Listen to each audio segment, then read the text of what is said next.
Life को क्या बोलते हैं? चक्र। चक्र क्यों बोलते हैं? ट्रायंगल क्यों नहीं बोलते?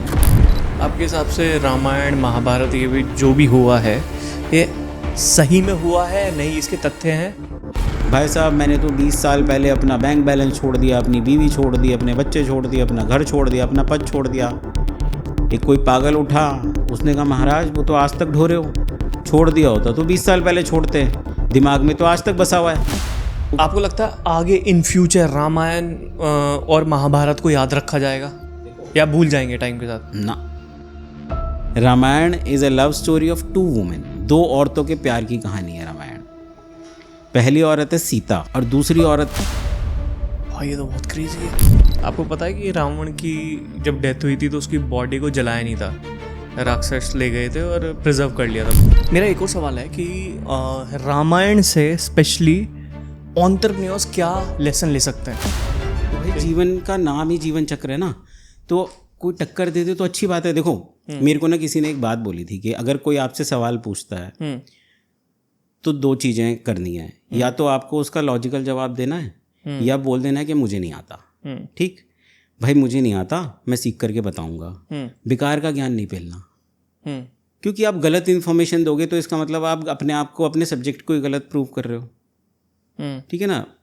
मेरे जब हम पढ़ रहे थे तो हमारे टीचर ने बोला था कि देखो भाई, अगर एस्ट्रोलॉजर बोलता है तो चीज़ें गलत हो सकती हैं, काफ़ी हद है कि गलत हो जाएंगी। तो 90% एस्ट्रोलॉजर तो गलत ही बोलते हैं, लेकिन एस्ट्रोलॉजी बोलेगी तो चीज़ें गलत नहीं होंगी। और एस्ट्रोलॉजी कैसे बोलेगी?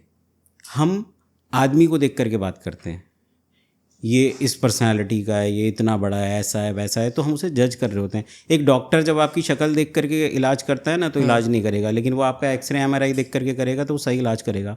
उसे आपकी शक्ल से कोई मतलब ही नहीं है। तो फिर आप एस्ट्रोलॉजी में कुंडली देखते हो, क्या चीज़ देखते हो? चार्ट देखते हैं, date of birth, time of birth, place of birth. और बहुत सारे लोग तो ऐसे भी होते हैं जो कुंडली से ऊपर निकल के काम करता है, सब चीज़ें फेल कर देता है। तो वो निकलते होंगे भाई, वो विज्ञान से परे हैं, उसे पराविज्ञान इसीलिए बोलते हैं। हम तो सिर्फ विज्ञान की बात करेंगे, जो उससे परे हैं उसके बारे में क्या बात करें? जिसका ज्ञान नहीं है उसके बारे में कुछ नहीं पता। नहीं, जैसे एक चीज़ बात करता है, मैंने देखा है कि बहुत सारे लोगों की कुंडली में बहुत गलत गलत चीज़ें थी कि मर जाएगा जल्दी, ऐसा हो जाएगा, ये दशा है, वो दशा है, ये है, वो है, बट वो उन सब चीज़ों से निकल के ऊपर काम कर रहे हैं। नहीं, ये किसने बोला कि गलत है या मर जाएगा? आप मुझे एक बंदा बताओ जिसको अमरत्व पता हो। मरना तो सबको ही है। हाँ, देखो ऐसा, मैं आपको फैक्ट बेस पे बता रहा हूँ। तीन चीज़ें होती हैं लाइफ में, एक होता है ट्रू, एक होता है फॉल्स, एक होता है मिथ। ठीक है। ट्रू का मतलब है जो प्रूवन फैक्ट्स पे ट्रू है, प्रूव हो चुका है। एक फॉल्स का मतलब होता है जो प्रूवन चीज़ पे फॉल्स हो चुका है कि ये तो झूठी है। और तीसरा होता है मिथ। मिथ का मतलब है जिसका कोई प्रमाण नहीं है, मतलब लोगों की मान्यता है लेकिन उसका प्रमाण नहीं है। मिथ से शब्द निकला माइथोलॉजी, या माइथोलॉजी से निकला मिथ, व्हाटएवर। जो मैं बात कर रहा हूँ वो सिर्फ प्रूवन फैक्ट्स पे ही बात कर रहा हूँ, मतलब फॉल्स तो है ही नहीं, इवन मिथ भी नहीं है उसमें शामिल। ठीक। होता क्या है कि मेडिकल साइंस को अगर आप लेते हो तो उसके अंदर जो सक्सेस रेशो है वर्ल्ड वाइड, सारी की सारी जो हमारी टेक्निक्स हैं मेडिकल की, जिसके अंदर एलोपैथी, होम्योपैथी, आयुर्वेदा, नेचुरोपैथी और भी जो चीज़ें हैं उनको मिला लो, सेम इन एस्ट्रोलॉजी के अंदर। Astrology is like a big tree, उसके अंदर से अलग अलग ब्रांचेस निकलती हैं। जैसे आप समझो कि दुनिया में 5 तरीके की एस्ट्रोलॉजी चलती है, इंडियन, वेस्टर्न, चाइनीज़, अफ्रीकन और इजिप्शियन। आज की तारीख में मेसोपोटामियन भी चलती थी एक टाइम पे, लेकिन वो धीरे धीरे फेड हो गई। अब ये इतना बड़ा ट्री है, इसमें से छोटी छोटी ब्रांचेस निकलती हैं। जैसे मेडिकल में क्या निकलता है, ortho, gynae, dental, neuro, gastro, nephro, बहुत सारी चीज़ें निकलती हैं ना। तो ऐसी इसके अंदर होता है ताजिक, होरा, मुंडेन, जेमिनी, बहुत अलग अलग। इसे थॉट्स ऑफ स्कूल बोलते हैं। ठीक। तो अलग अलग एस्ट्रोलॉजी के अंदर आपको लेकर के तो एक ही जगह जा रहा है वो, मतलब पहुंचोगे तो, जैसे कोई भी मेडिकल टेक्निक है वो एक ही जगह आपको ले जा करके ठीक करती है। तो वर्ल्ड वाइड मेडिकल साइंस 88.2% से 90% की सक्सेस रेशो पे काम करता है, करीब करीब। इसका मतलब 10 में से 9 लोग ठीक हो जाते हैं, एक बंदा मरता है, मतलब 100 में से 10 लोग मरते हैं, बचते नहीं हैं। सेम इन एस्ट्रोलॉजी अगर मोटे तौर पे देखो तो 72-73% की एक्यूरेसी है, अगर कोई जेन्युइनली पढ़ा लिखा आदमी है। मतलब ऐसा नहीं, एस्ट्रोलॉजी की एक्यूरेसी बता रहे हो आप? एक्यूरेसी बता रहा हूं। मोस्टली जो मैंने देखा है सोशल मीडिया पे क्या करते हैं लोग, प्रिडिक्शन करते हैं, आज इंडिया जीतेगा, आज इंडिया हारेगा, इंडिया इतने रन बनाएगा, ये करेगा। और मुझे वो सच बताऊं, मुझे बिल्कुल फेक लगता है कि तो भाई फेक है ना, इसीलिए लगता है। तो अब जो आप ये एक्यूरेसी बता रहे हो, एक्यूरेसी कैसे आती है क्या? एग्जैक्टली देखो, दो तरीके की एस्ट्रोलॉजी है, इसको भी दो हिस्सों में बांट दो। एक होती है मासेस के लिए, एक होती है इंडिविजुअल्स के लिए। ठीक है, मासेस के लिए एस्ट्रोलॉजी कौन सी होती है? जैसे आप ये बता रहे हो क्रिकेट का, क्रिकेट का मतलब मासेस के लिए काम कर रहा है ना, एक बंदे के लिए काम नहीं कर रहा। दूसरा जैसे सोना चांदी में उतार चढ़ाव, शेयर मार्केट हो गया, बाढ़ भूकंप, ये जो लड़ाई झगड़े चल रहे हैं, मतलब वॉर, ऐसी चीज़ जिसका इफेक्ट मासेस पे पड़े उसे बोलते हैं मुंडेन एस्ट्रोलॉजी। हिंदी में बोलते हैं मेदिनी एस्ट्रोलॉजी। ये भी एस्ट्रोलॉजी जब आप पूरी पढ़ते हो तो उसका एक छोटा सा हिस्सा होता है। ऐसे समझो कि आप MBBS करते हो तो आप कान भी देखते हो, आप ऑर्थो भी करते हो, आप गायनी भी करते हो, आप ENT भी करते हो, आप न्यूरो भी करते हो, तो थोड़ा थोड़ा उसके बाद फिर आप स्पेशलाइजेशन में चले जाते हो। तो सेम जब आप एस्ट्रोलॉजी में ग्रेजुएशन करते हो तो आपको ये सारी चीज़ें थोड़ी थोड़ी मात्रा में कराई जाती हैं। अब आप उसमें से एक पिक कर लेते हो PG के लिए, लाइक अब अगर आपको हिस्ट्री में पोस्ट ग्रेजुएशन करना है या फिर आपको इकोनॉमिक्स में पोस्ट ग्रेजुएशन करना है, इस तरीके से करते हो तो सेम आप पोस्ट ग्रेजुएशन उसमें कर लेते हो। तो जो मासिस की एस्ट्रोलॉजी होती है उसे बोलते हैं मेदिनी एस्ट्रोलॉजी या मुंडेन एस्ट्रोलॉजी। इसको करने वाले लोग बहुत कम हैं। ठीक है, क्यों कम है? क्योंकि अगर आप एक भविष्यवाणी भी कर दो कि भाई सुनामी आएगी या बाढ़ आएगी, भूकंप आएगी, तो उससे आपको इंडिविजुअली क्या फ़ायदा होगा? कोई फ़ायदा नहीं होगा। देखो आज की तारीख में आपको अपना घर भी तो चलाना है ना, प्रैक्टिकल बात है। आपने कर दी भविष्यवाणी कि भाई साहब आज इस देश की लड़ाई होगी, तो आपको क्या मिलने वाला है? ये आपने आंसर घुमा दिया। मैं आपसे एक चीज़ पूछता हूँ। हाँ, वापस उसी के ऊपर आते हैं। एक चीज़ पूछता हूँ। फॉर एग्जाम्पल मैं मार्केटर हूँ। हाँ, मुझे पता लग गया कि एक फनल है, हाँ, ऐड चलाएंगे, लीड आएगी और सेल्स कॉल पे बैठेंगे, सेल्स हो जाएगी। ठीक है, तो ये बहुत लॉजिकल है कि ये इस तरीके से है। ठीक है। अब एस्ट्रोलॉजी आप मुझे उसी तरीके से समझाओ, वो एक्यूरेसी कैसे आएगी? एग्जैक्टली मैं पूरा वही कर रहा था भाई। ठीक है, जो मासिस की एस्ट्रोलॉजी है वो सिर्फ मेदिनी एस्ट्रोलॉजी और उसे करने वाले लोग नहीं है। ठीक है, अब उसका दूसरा पार्ट है इंडिविजुअल एस्ट्रोलॉजी। अगर इंडिविजुअल के लिए आते हैं तो जैसे आप मेरे पास आए, आपने कहा कि भैया मैं ये सोशल मीडिया चलाता हूँ और मुझे अपने बिजनेस को ग्रो करना है और उसमें ये हर्डल आ रही है, तो इसमें सोल ओनर कौन है? आप हो। आप हो तो ये धंधा चल रहा है, आप नहीं हो तो नहीं चल रहा। तो आप मेरे पास एक स्पेसिफिक प्रॉब्लम लेकर के आए हो। ठीक, अब मैं आपका चार्ट देखता हूँ, अब मैं उस पूरे चार्ट में इस स्पेसिफिक प्रॉब्लम को ही हाईलाइट करके देखता हूँ कि आपके बिजनेस में कहाँ रुकावट आ रही है। ठीक है, और उसी के लिए आपको सॉल्यूशन प्रोवाइड करता हूँ। लॉजिक? ठीक है। अगर आप कान के डॉक्टर के पास जा रहे हैं तो वो घुटने का इलाज नहीं करेगा ना, वो जबकि एक बॉडी का ही पार्ट है। ठीक है, तो अब उसके अंदर जो हम आपको सॉल्यूशन या आपके बारे में बता रहे हैं उसकी ओवरऑल एक्यूरेसी वर्ल्ड वाइड सारी एस्ट्रोलॉजी को मिला के 73-74 के आसपास। जैसे फॉर एग्जांपल मैं आपका क्लाइंट बनता हूँ, बन गए, मेरे धंधे में प्रॉब्लम आ रही है, आ गई, मैं आपको बताता ही नहीं मेरे धंधे में प्रॉब्लम आ रही है, फिर कैसे करोगे आप? Very good question. अब इसके अंदर भी दो चीज़ें होती हैं, जैसे कि आप कुछ बोलो मत बोलो, आपका ब्लड रिपोर्ट ले लिया मैंने, ठीक है ना। अब उस ब्लड रिपोर्ट में 4 चीज़ें खराब आ रही हैं मेरे को, उसमें से हो सकता है 2 चीज़ें तो आपको खुद ही पता हो कि मेरे को ये दिक्कत आ रही है, लेकिन 2 और निकल आई जो आपको पता ही नहीं थी। तो आपके बताने ना बताने से कोई फ़र्क नहीं पड़ता, वो तो रिपोर्ट बता रही है। सेम जब आप चार्ट देखते हो तो चार्ट के अंदर बहुत सारी चीज़ें दिखती हैं जो आपकी लाइफ से, रिलेशनशिप से, हेल्थ से, ट्रैवल से, लिटिगेशन से, सो मैनी थिंग्स। उसमें से कुछ बहुत प्रोमिनेंटली हाईलाइट होती हैं और कुछ आप हमारे पास आते हो कि यार इसी पे हाईलाइट करो हमारे को, ये हमारी प्रॉब्लम है बड़ी है तो ये बताओ। एग्जैक्टली तो वो देखती है और वो बताते हैं जिस तरीके से MRI में दिखता है या ब्लड रिपोर्ट में दिखता है, जिसे आप नहीं पढ़ सकते वो डॉक्टर पढ़ सकता है क्योंकि वो उस चीज़ का ही स्पेशलिस्ट है। ठीक है, जैसे मुझे नहीं पता सोशल मीडिया का क्या सिस्टम चलता है, लेकिन आप उसके ज़्यादा जानकार हो। मेरे लिए तो एडवर्ड क्या है ये क्या कुछ नहीं पता, अपने को तो अपनी लाइन पता है। सेम उसी तरीके से इसमें दिखता है भाई। उसकी एक्यूरेसी करीब करीब वर्ल्ड वाइड 74% है। ये एक चीज़ है, लेकिन इसके अंदर भी कुछ चीज़ें ऐसी हैं जिनकी एक्यूरेसी बहुत अच्छी है। जैसे फॉर एग्जांपल एक बनती है प्रश्न कुंडली, नाम सुना आपने? नहीं। ओके, जैसे कोई ज़रूरी नहीं है ना कि आपके पास आपका टाइम ही ठीक हो। BTR का नाम सुना है? नहीं सुना, चलो ये भी एक नई चीज़ है। मान लीजिए कि आप मेरे पास आए, अपना date of birth, time of birth, place of birth लेकर के, यही लेके आओगे जनरली, ठीक है। लेकिन वो टाइम ऑफ बर्थ जो आप मुझे बता रहे हो, आपको किसने बताया? आपके पेरेंट्स ने। और पेरेंट्स को किसने बताया? डॉक्टर ने। अब आप मुझे एक बात बताओ जनरल वे के अंदर कि जब एक बच्चा पैदा होता है तो डॉक्टर की पहली प्रायोरिटी क्या होती है कि माँ बच्चे को स्टेबल कर लो कि इसका टाइम लिख लो, कुंडली बनानी है। माँ बच्चे को स्टेबल करना, ठीक है, लेकिन एक ही टाइम पे, एक ही लैटिट्यूड लॉन्गिट्यूड पे, एक ही दिन में एक ही माँ के 2 जुड़वा बच्चे भी होते हैं। हाँ, और उनमें हार्डली कितना फ़र्क होता है? मिनटों का, 5-7 मिनट का, 10 मिनट का, यही फ़र्क होता है। तो क्या उस 10 मिनट के फ़र्क से दोनों का टाइम लाइफ स्पैन सेम होता है? पता नहीं कि एक ही दिन शादी होगी, एक ही दिन बच्चे होंगे, एक दिन मरेंगे? नहीं होगा ना, प्रैक्टिकली नहीं होगा भाई। 2 जुड़वा बच्चों में ऐसा तो है नहीं ना कि एक दिन शादी हो रही है, एक ही दिन जी रहे हैं, एक दिन मर रहे हैं, एक दिन तबीयत खराब हो रही है, एक दिन नहीं होता ना। उस 5 या 10 मिनट के फ़र्क से दोनों का लाइफ स्पैन पूरा चेंज हो जाता है। ठीक, तो अगर आपके टाइम में 5-7 मिनट का फ़र्क है, 10 मिनट का है, तो हो सकता है ना। चेंज कैसे होता है, मतलब कैसे, क्या डिसाइड होता है? समझा नहीं मैं। जैसे फॉर एग्जांपल आप कह रहे हो कि लाइफ बदल जाती है 1-1 मिनट के हिसाब से। नहीं, मैं ये कह रहा हूँ आपसे, मैं एक जनरल चीज़ पूछ रहा हूँ कि एक ही माँ के 2 बच्चे हुए जुड़वा, करेक्ट, उन दोनों में 10 मिनट का फ़र्क है, तो लाइफ स्पैन पूरा चेंज हो गया। मतलब उनकी बीमारियां भी बदल गई होंगी, उनका हेल्थ सिस्टम, उनकी एजुकेशन, उनको मतलब बहुत सारी चीज़ें लाइफ में बदल गई होगी। तो आप जब मेरे पास आ रहे हो एक चार्ट लेकर के, जिस टाइम को लेकर के आ रहे हो, अगर उसमें 10 मिनट का फ़र्क हुआ, जो कि हाईली प्रोबेबिलिटी है कि हो सकता है, ठीक है, डॉक्टर बच्चे को लेकर के क्या बोलेगा कि यार 10 मिनट पीछे लिख दो, 5 मिनट पीछे लिख दो, ऐसी तो कुछ बोलेगा रैंडमली। तो अगर उसमें फ़र्क हुआ तो क्या होगा? अगर डाटा गलत है तो कैलकुलेशन गलत है, रिजल्ट भी गलत आएगा फिर। एग्जैक्टली। तो पॉइंट मेरा यही है कि अगर डाटा ही गलत है तो ठीक कैसे होगा? हमारे पास एनालिसिस गलत है, एनालिसिस गलत है तो कैलकुलेशन, रिजल्ट सब गलत हो गया। अब इसको ठीक कैसे करें? कैसे करें? This is called BTR। देखो, पोस्ट ग्रेजुएशन लेवल तक तो ये सिखाया भी नहीं जाता BTR, इसे बोलते हैं बर्थ टाइम रेक्टिफिकेशन। BTR नाम भी नहीं सुना होगा आपने, कितने सारे लोगों के साथ पॉडकास्ट किया होगा, लेकिन ये टर्म नहीं सुनी होगी।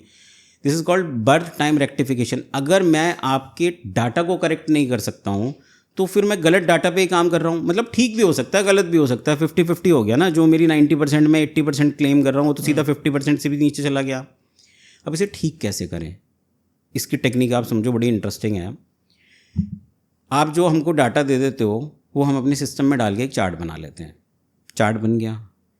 अब मैं तो आपको जानता नहीं, आज से पहले मिला नहीं आपसे, तो मैं आपकी लाइफ से रिलेटेड 5 से 7 सवाल, कभी कभी 10 सवाल भी आपसे पूछता हूँ कि यार आपके साथ ऐसा हुआ है आपकी लाइफ में। स्पेसिफिक पूछता हूँ कि आपके पेट में दर्द है, आपके कान में दिक्कत आई है, आपके घुटने में दर्द है, मतलब स्पेसिफिक जगह आपको, या फैमिली में ये इशू चल रहा है, प्रॉपर्टी को लेकर के कोई विवाद हो रहा है, इस तरीके के कुछ इश्यूज़ मैं आपसे पूछता हूँ। आप मुझे सारे जवाब हाँ हाँ हाँ हाँ हाँ में देते हो, तो मैं तो आपको जानता नहीं, इसका मतलब डाटा ठीक है, क्योंकि मुझे नहीं पता था। लेकिन आप मुझे बोलते हो ना ना ना ना ना, या 10 में से 6 आप ना कर देते हो, तो इसका मतलब ये है या तो मेरी कैलकुलेशन गलत है या डाटा गलत है। डेटा गलत समझ लेते हैं, ठीक है। नहीं, मैं तो दोनों की गलत करूँगा ना भाई, या तो मैं गलत देख रहा हूँ, भगवान तो है नहीं, हम भी तो गलत हो सकते हैं। तो 2 में से एक चीज़ गलत है। तो अब हम क्या करते हैं, आपकी लाइफ के फिक्स इवेंट ले लेते हैं। फिक्स इवेंट का मतलब है जिसमें कोई चेंज नहीं। आपकी शादी की तारीख फिक्स है, उसमें तो कोई चेंज है नहीं। आपके बच्चे हुए तो उनकी डेट फिक्स है, उसमें कोई चेंज नहीं है। आपको कोई मेजर अचीवमेंट हुई है या कोई अवार्ड मिला है या कुछ एक्सीडेंट हुआ है जो मेजर कुछ नोटिसेबल है, वो ले लिया। अब हम ये देखते हैं कि इस टाइम पे, इस तारीख को, इस जगह पे पैदा हुए आदमी की इस तारीख को शादी, इस तारीख को बच्चे या अचीवमेंट हो रही है, क्योंकि वो तो हुई है। अगर हो रही है तो डाटा ठीक है, और अगर नहीं हो रही है तो ये चीज़ें तो हुई है ना, तो हम 1-1, 2-2 मिनट आगे पीछे करते हैं तब तक, जब तक कि वो सारा अलाइन नहीं हो जाए, जब तक यस यस यस यस नहीं आता। एग्जैक्टली। और जैसे ही वो होता है हम उसे लॉक कर देते हैं, now it's your right time. और आप 100% श्योर कैसे हो गए? शायद उसको भी नहीं पता होगा, वो आंसर कुछ गलत दे रहा हो किसी। और अपनी शादी की तारीख गलत दे रहा है। शादी की तारीख नहीं, मतलब कुछ ऐसी, जैसा आपने बोला पैर में चोट, ये चोट, वो चोट। आप हमें शादी की तारीख बच्चे दे दो, हाँ, ठीक है, या घर में कोई तो ऐसा मेजर इवेंट हुआ होगा, 2, 3, 4 चीज़ें तो दो जो मुझे अलाइन लगे, हम जो नियर टू ट्रुथ जा सकें।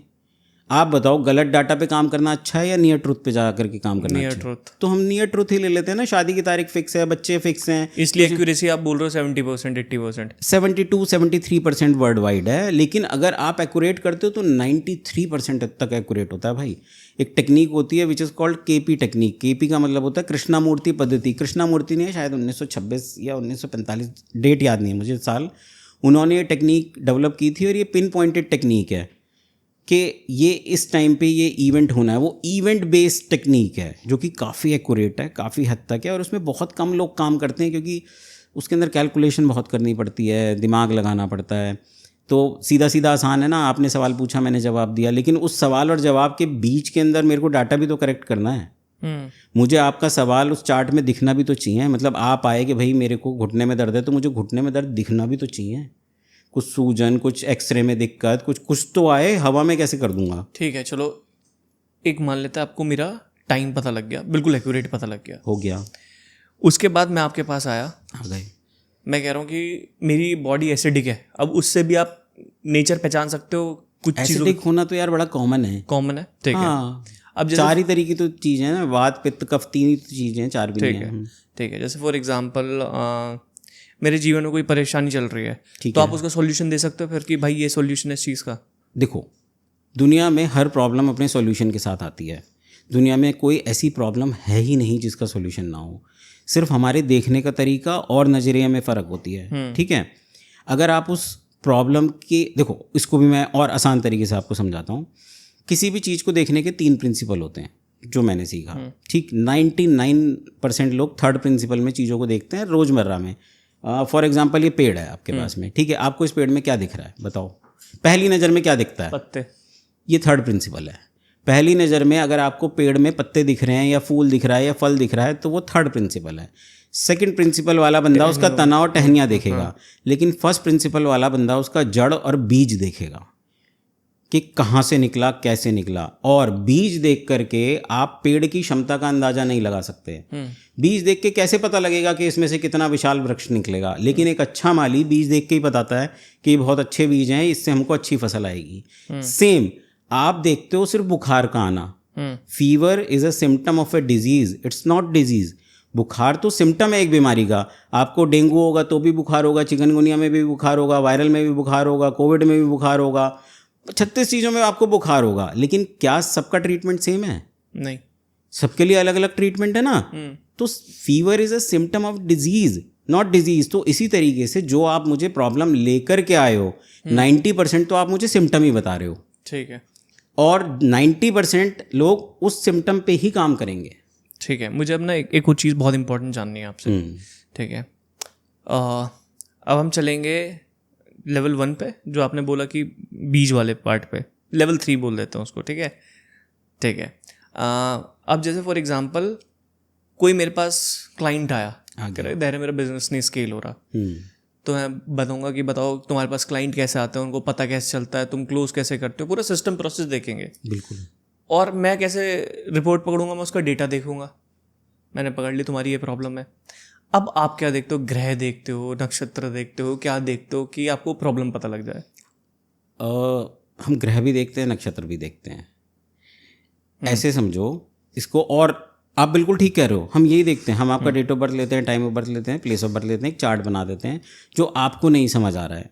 ऑब्वियसली बात है, ठीक है। लेकिन क्योंकि मैंने उस सब्जेक्ट में काम किया इतने साल, तो ऊपर से समझा दो, ऊपर से समझा दूँ। आप एक डॉक्टर के पास गए, वो आपकी नब्ज देखता है, आपको स्टेथोस्कोप लगा कर देखता है, आंख देखता है, जीभ देखता है, और वो बोल देता है कि सारे के सारे सिम्टम इस चीज़ से मिलते हुए हैं, और इसके लिए वो दवाई दे देता है। अगर उसे समझ नहीं आता तो टेस्ट करा लेता है, बस, इससे ज़्यादा तो कुछ है नहीं, एक्सरे करा लेगा।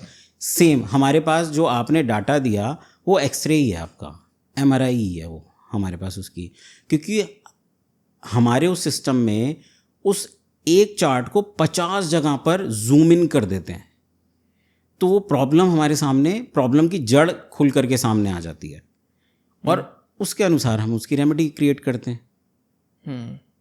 सिंपल, मतलब एक लेमैन की भाषा के अंदर है ये। ठीक है। आपने काफ़ी सारी ऑर्गेनाइजेशन के साथ काम किया है, जैसे इसरो के साथ काम किया है, उनके साइंटिस्ट के साथ काम कर रहे हैं। कुछ बताओगे आपने किन किन बड़े लोगों के साथ काम किया है? यार बड़े लोगों के नाम लेने बड़े मुश्किल होते हैं, जिनका ले सकते ले लो। कैसे बताऊँ? कुछ बॉलीवुड के लोगों के साथ काम किया है हमने, कर रहे हैं। कुछ हॉलीवुड के लोगों के साथ भी काम किया है, कुछ क्रिकेट के लोगों के साथ भी काम किया है। आप बिजनेस ओनर हो या एस्ट्रोलॉजर हो? यार देखो, हमारा बिजनेस ओनर और एस्ट्रोलॉजर में क्या फ़र्क? मतलब एक एस्ट्रोलॉजर भी बिजनेस ही कर रहा है ना, उसे भी तो अपना घर ही चलाना है, उसने कोई हिमालय जाकर के तपस्या थोड़ा ना करनी है। देखो, जैसे पहले के टाइम आपको, अच्छा वेरी गुड, आपका सवाल क्यों आया ये मैं बताता हूँ। क्योंकि मैं जब बाहर आपसे बैठ के कन्वर्सेशन कर रहा था, आप बिजनेस की बातें बहुत ज़्यादा कर रहे थे। एग्जैक्टली, दैट्स वाई वो आपके बिजनेस के नेचर में दिखा। दूसरे, आप बनिए हो तो बनिए, बिजनेस माइंडेड होता है, इसलिए मैंने आपसे सवाल पूछ लिया। भाई दुनिया में हर आदमी जो घर से काम के लिए निकला है वो बिजनेस माइंडेड ही है।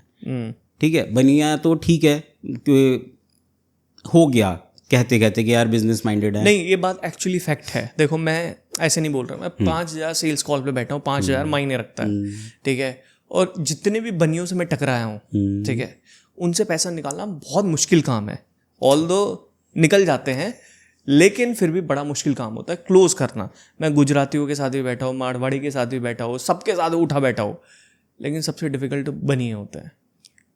अब यार मैं तो इस पे कोई कमेंट नहीं कर सकता, क्योंकि मैं तो दुनिया के 30 देशों में हर जाति और धर्म के लोगों के साथ काम करता हूँ, और मेरे साथ तो सभी बहुत बढ़िया रहे हैं, कोई इजी और टफ नहीं है मेरे लिए। जो प्रॉब्लम होती है ना, वो इजी या टफ होती है, बंदा इजी या टफ नहीं होता, उसकी प्रॉब्लम टफ हो सकती है। एक आदमी आया बहुत कॉम्प्लिकेटेड प्रॉब्लम लेकर के आया, एक आदमी आया बहुत इजी प्रॉब्लम लेकर के आया, लेकिन आदमी वही है।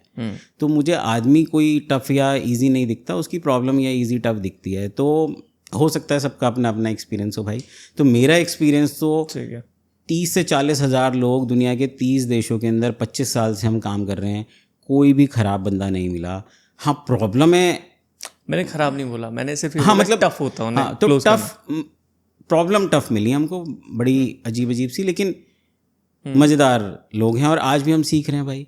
और उसका देखो रीज़न क्या है, बिज़नेस का मतलब क्या होता है? बिज़नेस का मतलब होता है कि आप कोई भी काम करके अपने परिवार के लिए धन अर्जित कर रहे हो। अब एक आदमी रिक्शा चला के करता है, एक आदमी कुछ सामान बेच के करता है, कोई मैन्युफैक्चरिंग करके करता है, कोई सीए करता है, कोई डॉक्टर करता है, कोई वकील करता है, सबका अपना।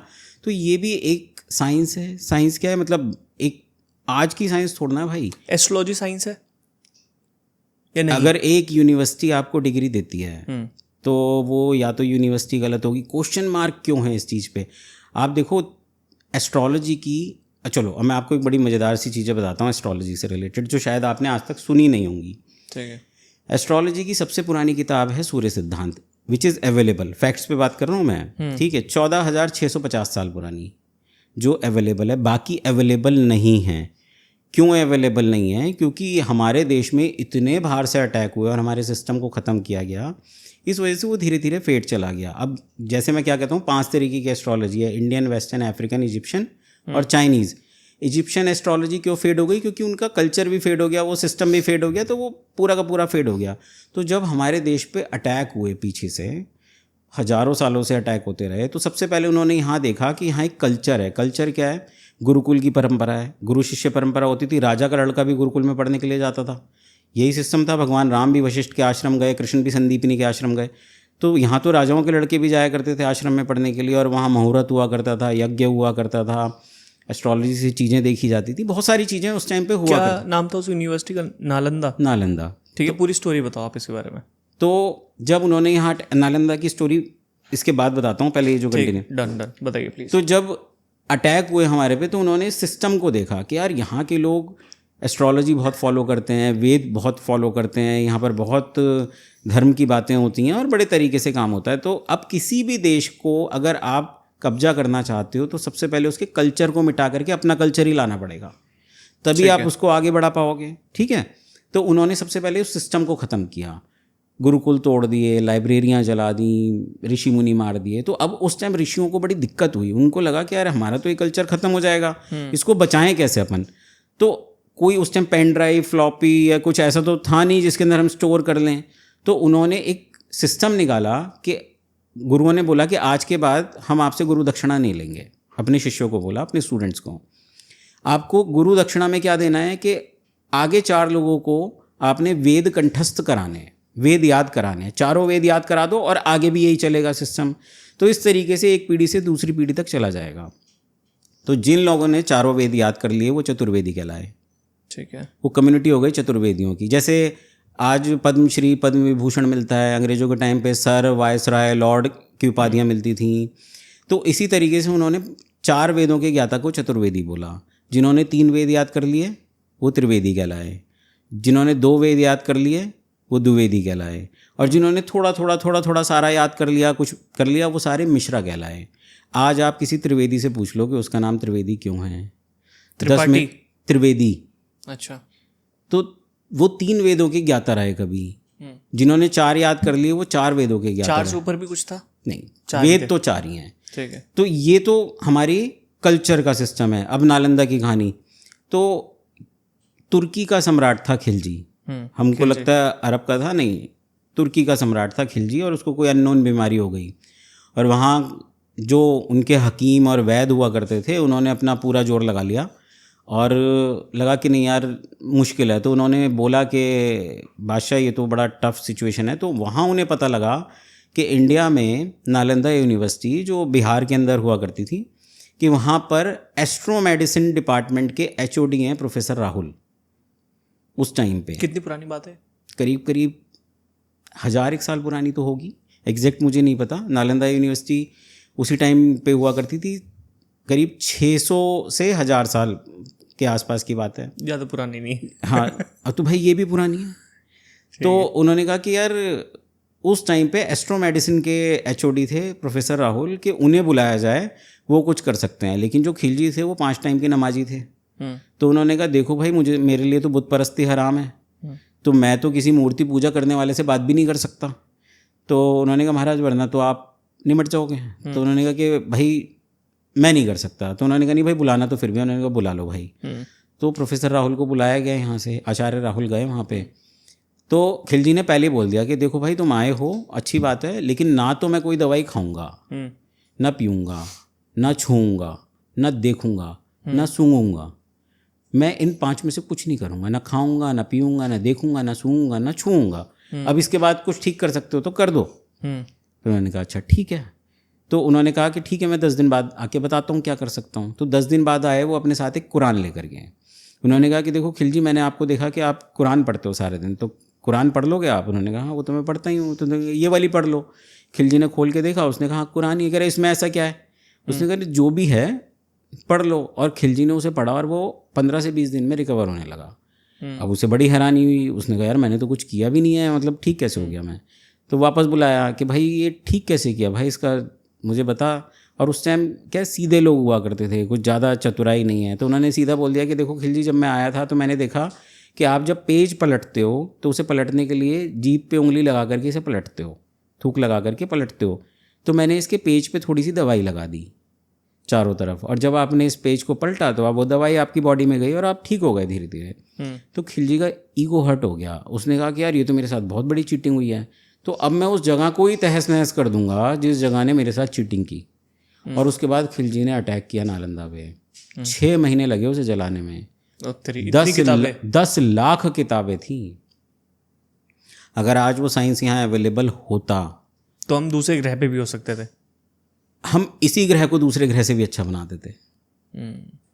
दूसरे ग्रह का तो पता नहीं, लेकिन 10 लाख किताबें हैं। आप सोच के देखो, उस टाइम की एक ही किताब अवेलेबल है, सूर्य सिद्धांत, वही बची है बस उसमें से। वो शायद उस लाइब्रेरी में उस टाइम पे नहीं होगी, तो बच गई। पर ऐसी भी तो कुछ किताबें होंगी जो निकाल के कोई लेके गया वो पढ़ा नहीं, उसके बाद वो इधर उधर घूमती रही, इधर मतलब वो जो एक संगठित चीज़ थी वो नहीं रही। लेकिन 6 महीने 10 लाख किताबें, कितना बड़ा साइंस और हिस्ट्री चली गई हमारे हाथ से। और अब उसका एक एग्जाम्पल आप समझो कि साउथ इंडिया के अंदर एक कल्चर है हजारों साल से, और क्यों है क्या है नहीं पता किसी को, कि जब भी किसी की शादी होती है तो जो मैरिड कपल होता है वो अपनी मैरिड लाइफ शुरू करने से पहले वो अपने कहीं ओपन एरिया में या छत पे जाता है और सप्तऋषि तारामंडल के दर्शन करता है। ये आज भी है, आप वहाँ अगर मालूम करोगे तो वहाँ पर आज भी ये कल्चर होता है। जैसे हमारे नॉर्थ में क्या होता है कि आप मंदिर जाते हो या गुरुद्वारे जाते हो, माथा टेकते हो और फिर अपनी मैरिड लाइफ को शुरू करते हो। तो वहाँ ये कल्चर है कि आप अपने छत पे जाओगे या ओपन एरिया में जाके सप्तऋषि तारामंडल को हाथ जोड़ोगे, और उसमें भी स्पेशली एक तारा है जिसका नाम है अरुंधति वशिष्ठ। 7 ऋषियों के नाम पे उसको रखा गया, वशिष्ठ ऋषि हैं तो उनके नाम पे वो तारा है, अरुंधति वशिष्ठ। उसके दर्शन करोगे और उसके बाद में आप अपनी मैरिड लाइफ शुरू करोगे। क्यों करते हैं, क्या रीज़न है, कुछ नहीं पता। लेकिन आज से 8-10 साल पहले जब लेटेस्ट टेलीस्कोप बने और उन्होंने उसको जूम किया तो पता लगा कि अरुंधति वशिष्ठ इज़ 2 स्टार्स, 2 तारे हैं, एक तारा नहीं है। और एक तारा दूसरे तारे के चारों तरफ चक्कर लगा रहा है। और वशिष्ठ ऋषि की पत्नी का नाम है अरुंधति, भगवान राम के गुरु वशिष्ठ, उनकी पत्नी अरुंधति। तो एक स्टार दूसरे स्टार के चारों तरफ चक्कर लगा रहा है, which is a symbol of successful marriage. Marriage में भी तो यही करते हैं भाई। कोई टेलीस्कोप नहीं बने थे, कोई दूरबीनें नहीं थी हमारे पास, कोई सैटेलाइट सिस्टम नहीं था, 5,000 साल से ज़्यादा से लोग इस कल्चर को फॉलो कर रहे हैं आज 2026 में भी। वाई? क्यों? कोई तो साइंस रहा होगा ना उस टाइम के ऊपर जिसका अभी भी हम क्यों का जवाब नहीं दे पा रहे कि क्यों कर रहे थे। क्योंकि एक वो चीज़ थी कि आता था ना कि पृथ्वी से सन का डिस्टेंस इतना है, दूसरे ग्रह का इतना है, और ये बिल्कुल एक्यूरेट लिखा हुआ था। और साइंटिस्ट अब बताते हैं इस चीज़ को, नासा वासा वाले, कि यार ये इतना इतना है और ये पहले से कैलकुलेटेड है। ये तो चलो फिर भी हम हनुमान चालीसा के अंदर कर रहे हैं। मैं आपको एक और बड़ी मज़ेदार चीज़ बताता हूँ। हम लोग क्या कहते हैं कि यार हमको ना सब कुछ पता है। जैसे आप कहते हो कि भाई एस्ट्रोलॉजी, ये भविष्यवाणी, फलाना ढिमका, ये वो, ये दो अलग अलग सेपरेट चीज़ें हैं। मैं आपको दोनों को एक साथ बताता हूँ, बड़ी मज़ेदार चीज़ है।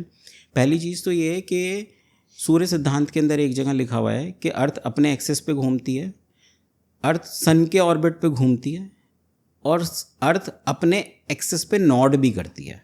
पृथ्वी अपने धुरी पे भी घूमती है जिससे दिन रात बनते हैं, सूरज के चारों तरफ घूमती है जिससे कि साल बनता है, और अपने एक्सेस पे नॉर्ड भी करती है। ऊपर नीचे भी शायद 14 से 21 डिग्री के आसपास में उसका 60 डिग्री का टिल्ट पॉइंट भी है, जिसको पूरा करने में 41,000 ईयर के आसपास लगता है एक पूरा होने के अंदर।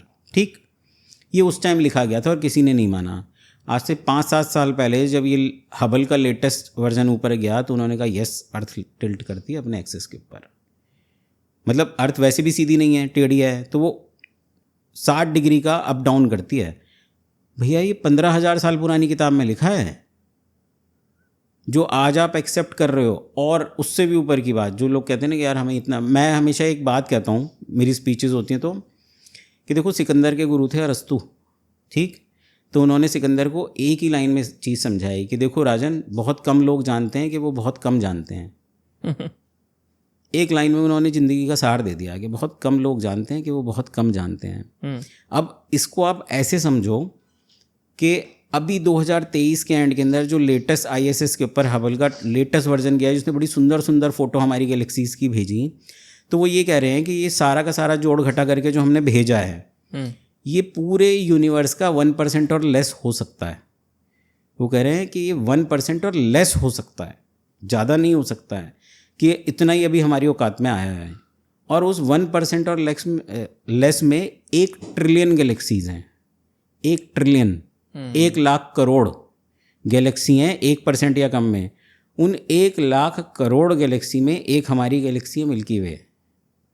हमारे मिल्की वे के अंदर कम से कम 10,000 सोलर सिस्टम है, 6 से 10,000 सोलर सिस्टम, 6 से 10,000 सूरज हैं। अभी तो हमें यही नहीं पता कि कितने सूरज हैं। कहीं कहते हैं 6,000 है, कहीं कहते हैं 10,000 है। हम कह रहे हैं चलो 6,000 ही मान लो। 6,000 सोलर सिस्टम है। उन 6,000 सोलर सिस्टम में एक हमारा सोलर सिस्टम है। हमारे सोलर सिस्टम में 9 प्लैनेट हैं। उन 9 प्लैनेट में एक धरती है। उस धरती पे 400 से ज़्यादा देश हैं। उन 400 से ज़्यादा देश में एक भारत है जिसमें 27 राज्य हैं। उसके आज उत्तर प्रदेश के मेरठ में हम बैठ करके ब्रह्मांड की बातें कर रहे हैं। ब्रह्मांड से याद आया, मैं कोई वीडियो देख रहा था, उसमें शायद कोई पुरानी किताब के बारे में, मुझे नहीं पता वो सच है या फेक है, उन्होंने बताया कि और दूसरी जगह भी जीवन है। आप मानते हो इस चीज़ को? भैया हो सकता है ना, यू कांट बी अलोन। आप बताओ, अभी तो हम अपनी गैलेक्सी को एक्सप्लोर नहीं कर पाए हैं। 1% से कम है। 1 लाख करोड़ गैलेक्सीज। अगर हम इस कमरे में बैठे हैं, इस कमरे में अगर आप माइक्रोस्कोप लगाते हो तो यहाँ हवा में तैरते हुए या लेंस लगाते हो तो आपको पार्टिकल्स दिख जाएंगे, शायद बैक्टीरिया भी दिख जाएंगे। इस कमरे में जो अभी मुझे नहीं दिख रहे हैं, आपको नहीं दिख रहे हैं, लेकिन ब्रह्मांड के केंद्र से आप सबसे बड़ा टेलीस्कोप या माइक्रोस्कोप लगाते हो, हमारी गैलेक्सी भी नहीं दिखेगी। हमारी तो बात ही छोड़ दो, हमारी मिल्की वे भी नहीं दिखेगी। तो आपको क्या लगता है कि नहीं होगा? 100% होगा भाई। You can't be alone. आपको क्या लगता है इस कमरे में अगर मुझे कुछ दिख नहीं रहा है तो होगा नहीं क्या? हजारों लाखों करोड़ों कीटाणु होंगे भाई। आपके फ़ोन पे, मेरी घड़ी में, इस सोफे पे। मतलब जो मुझे, ऐसा नहीं है कि जो मुझे दिख नहीं रहा वो एग्जिस्ट नहीं कर रहा। आपको पता है कबीर दास जी ने आज से 500 साल पहले एक बड़ी मज़ेदार चीज़ बोली। उससे पहले तक दुनिया में 2 ही चीज़ें हुआ करती थी, नोन और अननोन, ज्ञात और अज्ञात। दुनिया में 2 ही चीज़ें थी। जो आज ज्ञात है वो कभी अज्ञात था, और जो आज अज्ञात है वो कभी ज्ञात हो जाएगा। तीसरी कोई चीज़ है नहीं। भाई या तो नोन है या अननोन है। जो आज नोन है वो कभी अननोन थी, और जो आज अननोन है वो कभी नोन हो जाएगी। आज से 500 साल पहले मोबाइल क्या था, अननोन था, आज नोन हो गया। आज से 500 साल बाद कोई और चीज़ जो अभी नहीं पता हो जाएगी। लेकिन कबीरदास जी ने एक नया शब्द निकाला, अगम्य, अननोएबल, ऐसी चीज़ जो है लेकिन जिसे जाना नहीं जा सकता। एक वो चीज़ है, आपने कभी किसी को मरते हुए देखा लाइव अपनी आंखों के सामने? अपनी दादी को। मरने से पहले वो क्या कर रही थी, क्या चीज़ कर रही थी? कुछ नहीं भाई, आंखें बंद थी और चली गई। और कुछ इधर उधर ऊपर ऊपर नहीं देखा? कुछ नहीं यार। मोस्ट लोग जब मरते हैं तो शायद ऊपर की साइड देखते हैं। कहाँ देखेंगे, लेटे होते हैं तो फिर नीचे कैसे नहीं, देखेंगे? जैसे बैठे हुए हैं।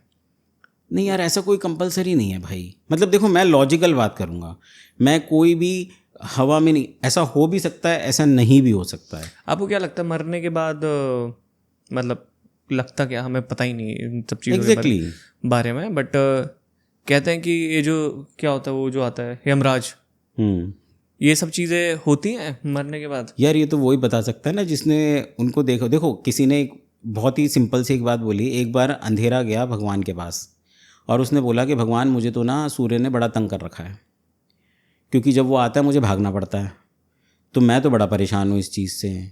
तो उन्होंने कहा, यार देखो, एक जने की गवाही से काम चलेगा नहीं, तो दोनों पक्ष सुनने पड़ेंगे। तो तू यहीं रुक, मैं सूरज को बुलाता हूँ। सूरज आया, अंधेरा भाग गया। आप कैसे कन्फ्रंट करोगे? यमराज होते हैं, नहीं होते हैं, प्रैक्टिकल वर्ड में कहना बहुत मुश्किल है, लेकिन कोई तो चीज़ है ना, कोई तो संसार है। देखो क्या होता है, जैसे हम मनुष्यों का संसार है, ऐसे ही जानवरों का संसार है, ऐसे ही मछलियों का संसार है, ऐसे ही पक्षियों का संसार है, अपनी अपनी ऐसे बैक्टीरियाज का संसार है, तो शायद उनका भी कोई संसार हो। आप एस्ट्रोलॉजर हो, ठीक है, आप इन सब चीज़ों को, आत्मा वगैरह इन सब चीज़ों को मानते हो कि होती हैं ये पावर? मेरे अंदर और आपके अंदर क्या है, जिसे प्राण वायु बोलते हैं, ठीक है, वो वायु जो मेरे प्राणों को कंट्रोल करती है उसे प्राण वायु बोलते हैं। आप उसे आत्मा बोलते हो, कोई उसे स्पिरिट बोलता है, यही तो मतलब है। तो वो तो होगी ना, मतलब जो चल रहा है, जो बोल रहा है मेरे में से, वो कोई तो जीव बोल ही रहा है ना, तो वो तो होता ही है भाई बाय डिफॉल्ट। ये माइथोलॉजी क्या होती है? भाई देखो, माइथोलॉजी कुछ नहीं होती है, ठीक है, हिस्ट्री होती है। माइथोलॉजी का मतलब क्या होता है, जिसका कोई प्रमाण नहीं हो, ऐसी चीज़ जो लोग मानते हैं लेकिन प्रूव नहीं कर सकते। दुनिया में 3 चीज़ें होती हैं, एक ट्रू, एक फॉल्स और एक मिथ। ट्रू मतलब जो प्रूवन फैक्ट्स पे ट्रू है, मैंने हाथ से कोई चीज़ ली, ज़मीन में गिराई, वो नीचे गिर गई, ज़मीन में ग्रेविटी होती है, प्रूव हो गया। मैंने खाना खाया, पेट में गया, प्रूव हो गया। दूसरा false, Mickey Mouse, Donald Duck, He Man, Superman, Spiderman, ये सारे के सारे फॉल्स कैरेक्टर हैं, अपने को पता है। और तीसरा आता है मिथ। मिथ का मतलब मान्यता है कि ऐसा है या ऐसा रहा है, लेकिन कोई प्रमाण नहीं है। तो जिस चीज़ को हम आज माइथोलॉजी कह रहे हैं, एक्चुअली वो माइथोलॉजी नहीं, हिस्ट्री है हमारी, हमारा रिच कल्चर है वो, ठीक है। अब आप इसको ऐसे समझो कि 1859 या 1856, एग्जैक्ट डेट नहीं पता मेरे को, मतलब डेटें याद नहीं रहती, तो 1856 या 59 के अंदर ना चार्ल्स डार्विन ने एक थ्योरी बनाई, थ्योरी ऑफ एवोल्यूशन। पूरी दुनिया में हाहाकार मच गया, भाई साहब क्या चीज़ बना दी इन्होंने। हमने 5000 साल पहले थ्योरी दी दशावतार की। दशावतार, उस थ्योरी और उस थ्योरी में फ़र्क क्या है? कुछ भी नहीं है। जो वो कह रहा है आज से 150-200 साल पहले, वो हम हज़ारों साल पहले से कह रहे हैं। कैसे? वो कहता है कि जी जीवन की शुरुआत पानी में हुई। हम कह रहे हैं हमारे विष्णु के पहले अवतार मत्स्य अवतार थे, मछली का अवतार था। कहाँ पैदा हुआ भाई? पानी में, ठीक है। उसके बाद दूसरा अवतार क्या हुआ भगवान विष्णु का? कच्छप अवतार, कछुआ। पहला जीव बना पानी में, दूसरा जीव ऐसा बना जो पानी में भी चल सकता था, ज़मीन पे भी चल सकता था। तीसरा अवतार हुए वराह अवतार। वराह अवतार मतलब सूअर। ऐसा जीव बना जो पानी में भी जा सकता था, ज़मीन पे भी जा सकता था, कीचड़ में भी जा सकता था। चौथा अवतार हुआ नरसिंह अवतार।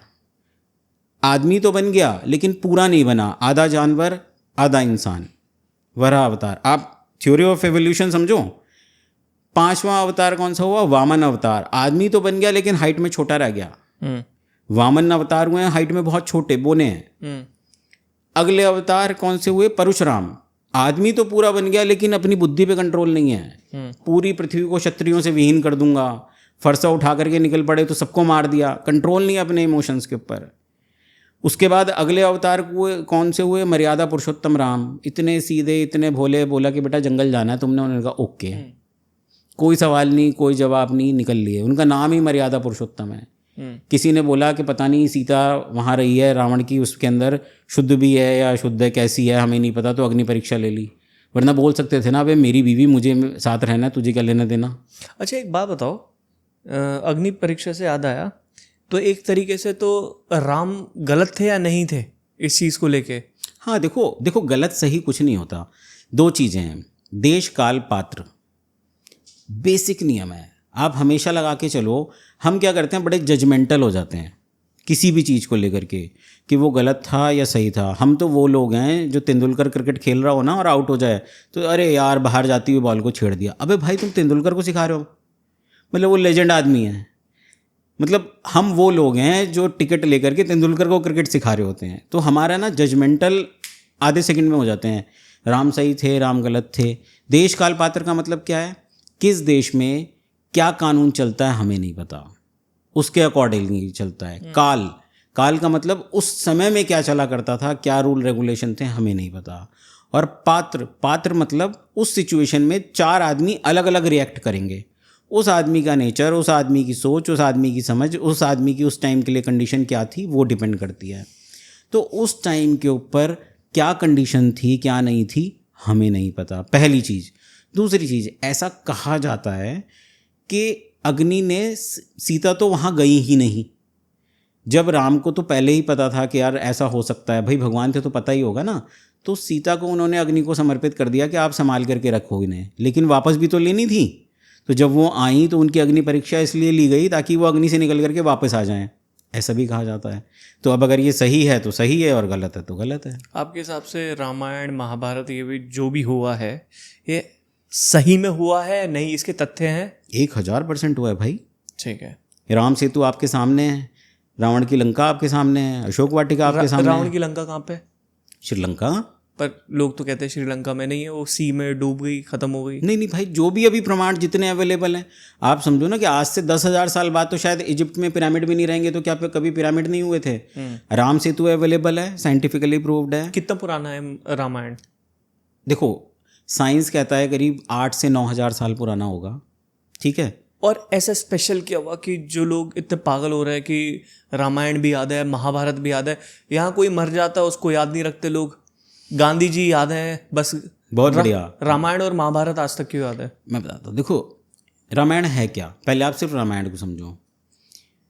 देखो मनुष्य की यात्रा ना शुरू से ही जानवर से भगवान बनने की रही है, जानवर से मनुष्य की यात्रा इंसान बनने की नहीं रही है, जानवर से भगवान बनने की रही है। आप अभी मैं एवोल्यूशन ऑफ लाइफ बता रहा था, मछली से पैदा हुए, कछुआ सूअर, उसके ऊपर बन बन के हम बने और भगवान राम तक पहुँचे, ठीक है।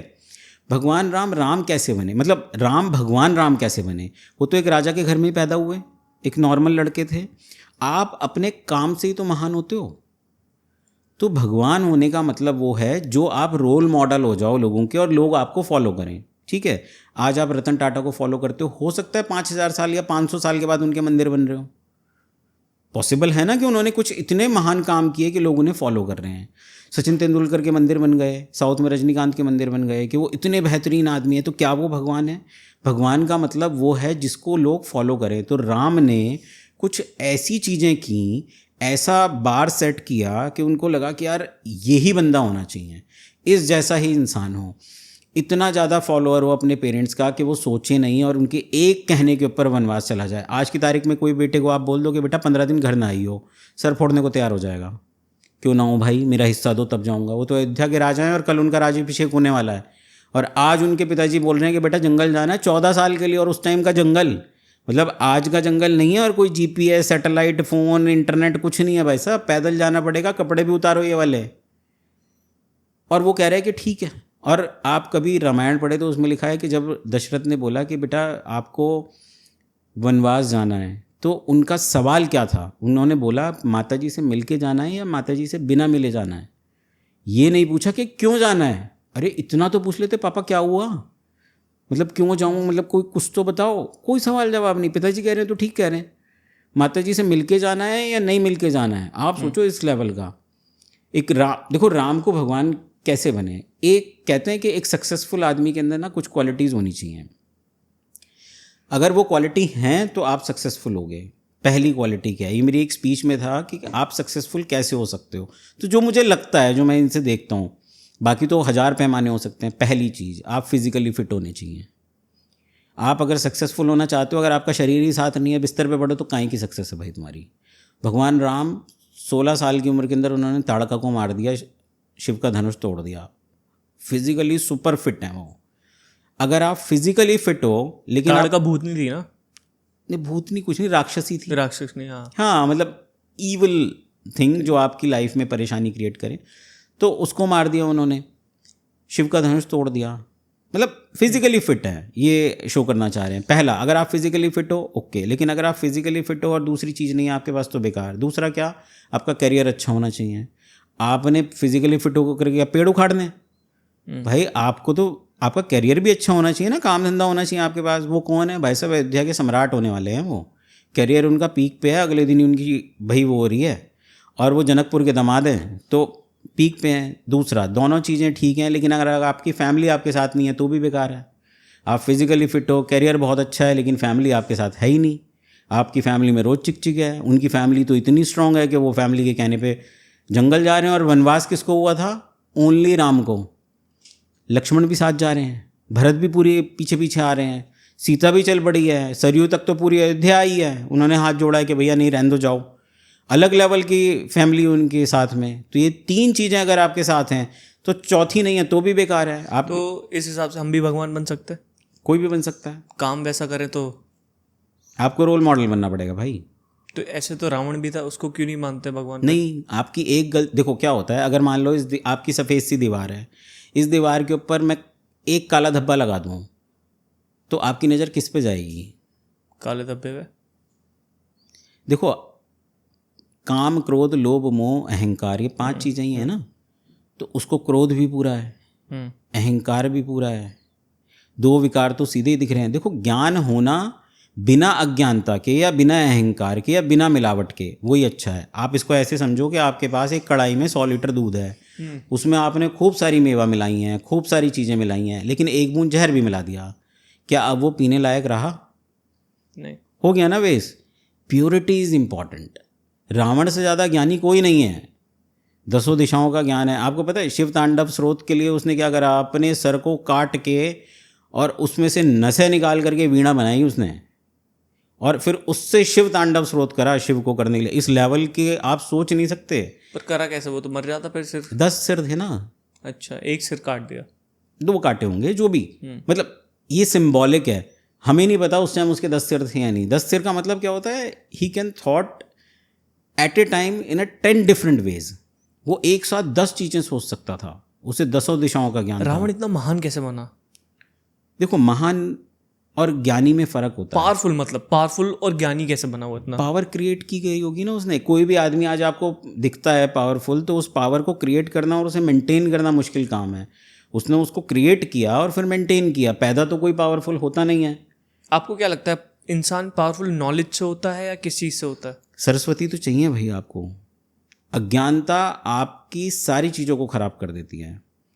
अगर आप कितने ही विशाल बोट में हैं और उसमें 2 छेद हैं, तो एक ना एक दिन आपको डुबोएगी ही। और भले ही आपकी छोटी बोट है, मजबूत है और उसमें कोई छेद नहीं है, एक ना एक दिन आपको पार लगा ही देगी। आपको क्या लगता है कि बहुत महान आदमी बनने के लिए क्या क्या चीज़ें ज़रूरी हैं? 6, उनमें से जैसे 3 बताई मैंने अभी आपको। पहला, आपकी हेल्थ ठीक होनी चाहिए। दूसरा, आपका करियर अच्छा होना चाहिए। तीसरा, आपकी फैमिली साथ होनी चाहिए।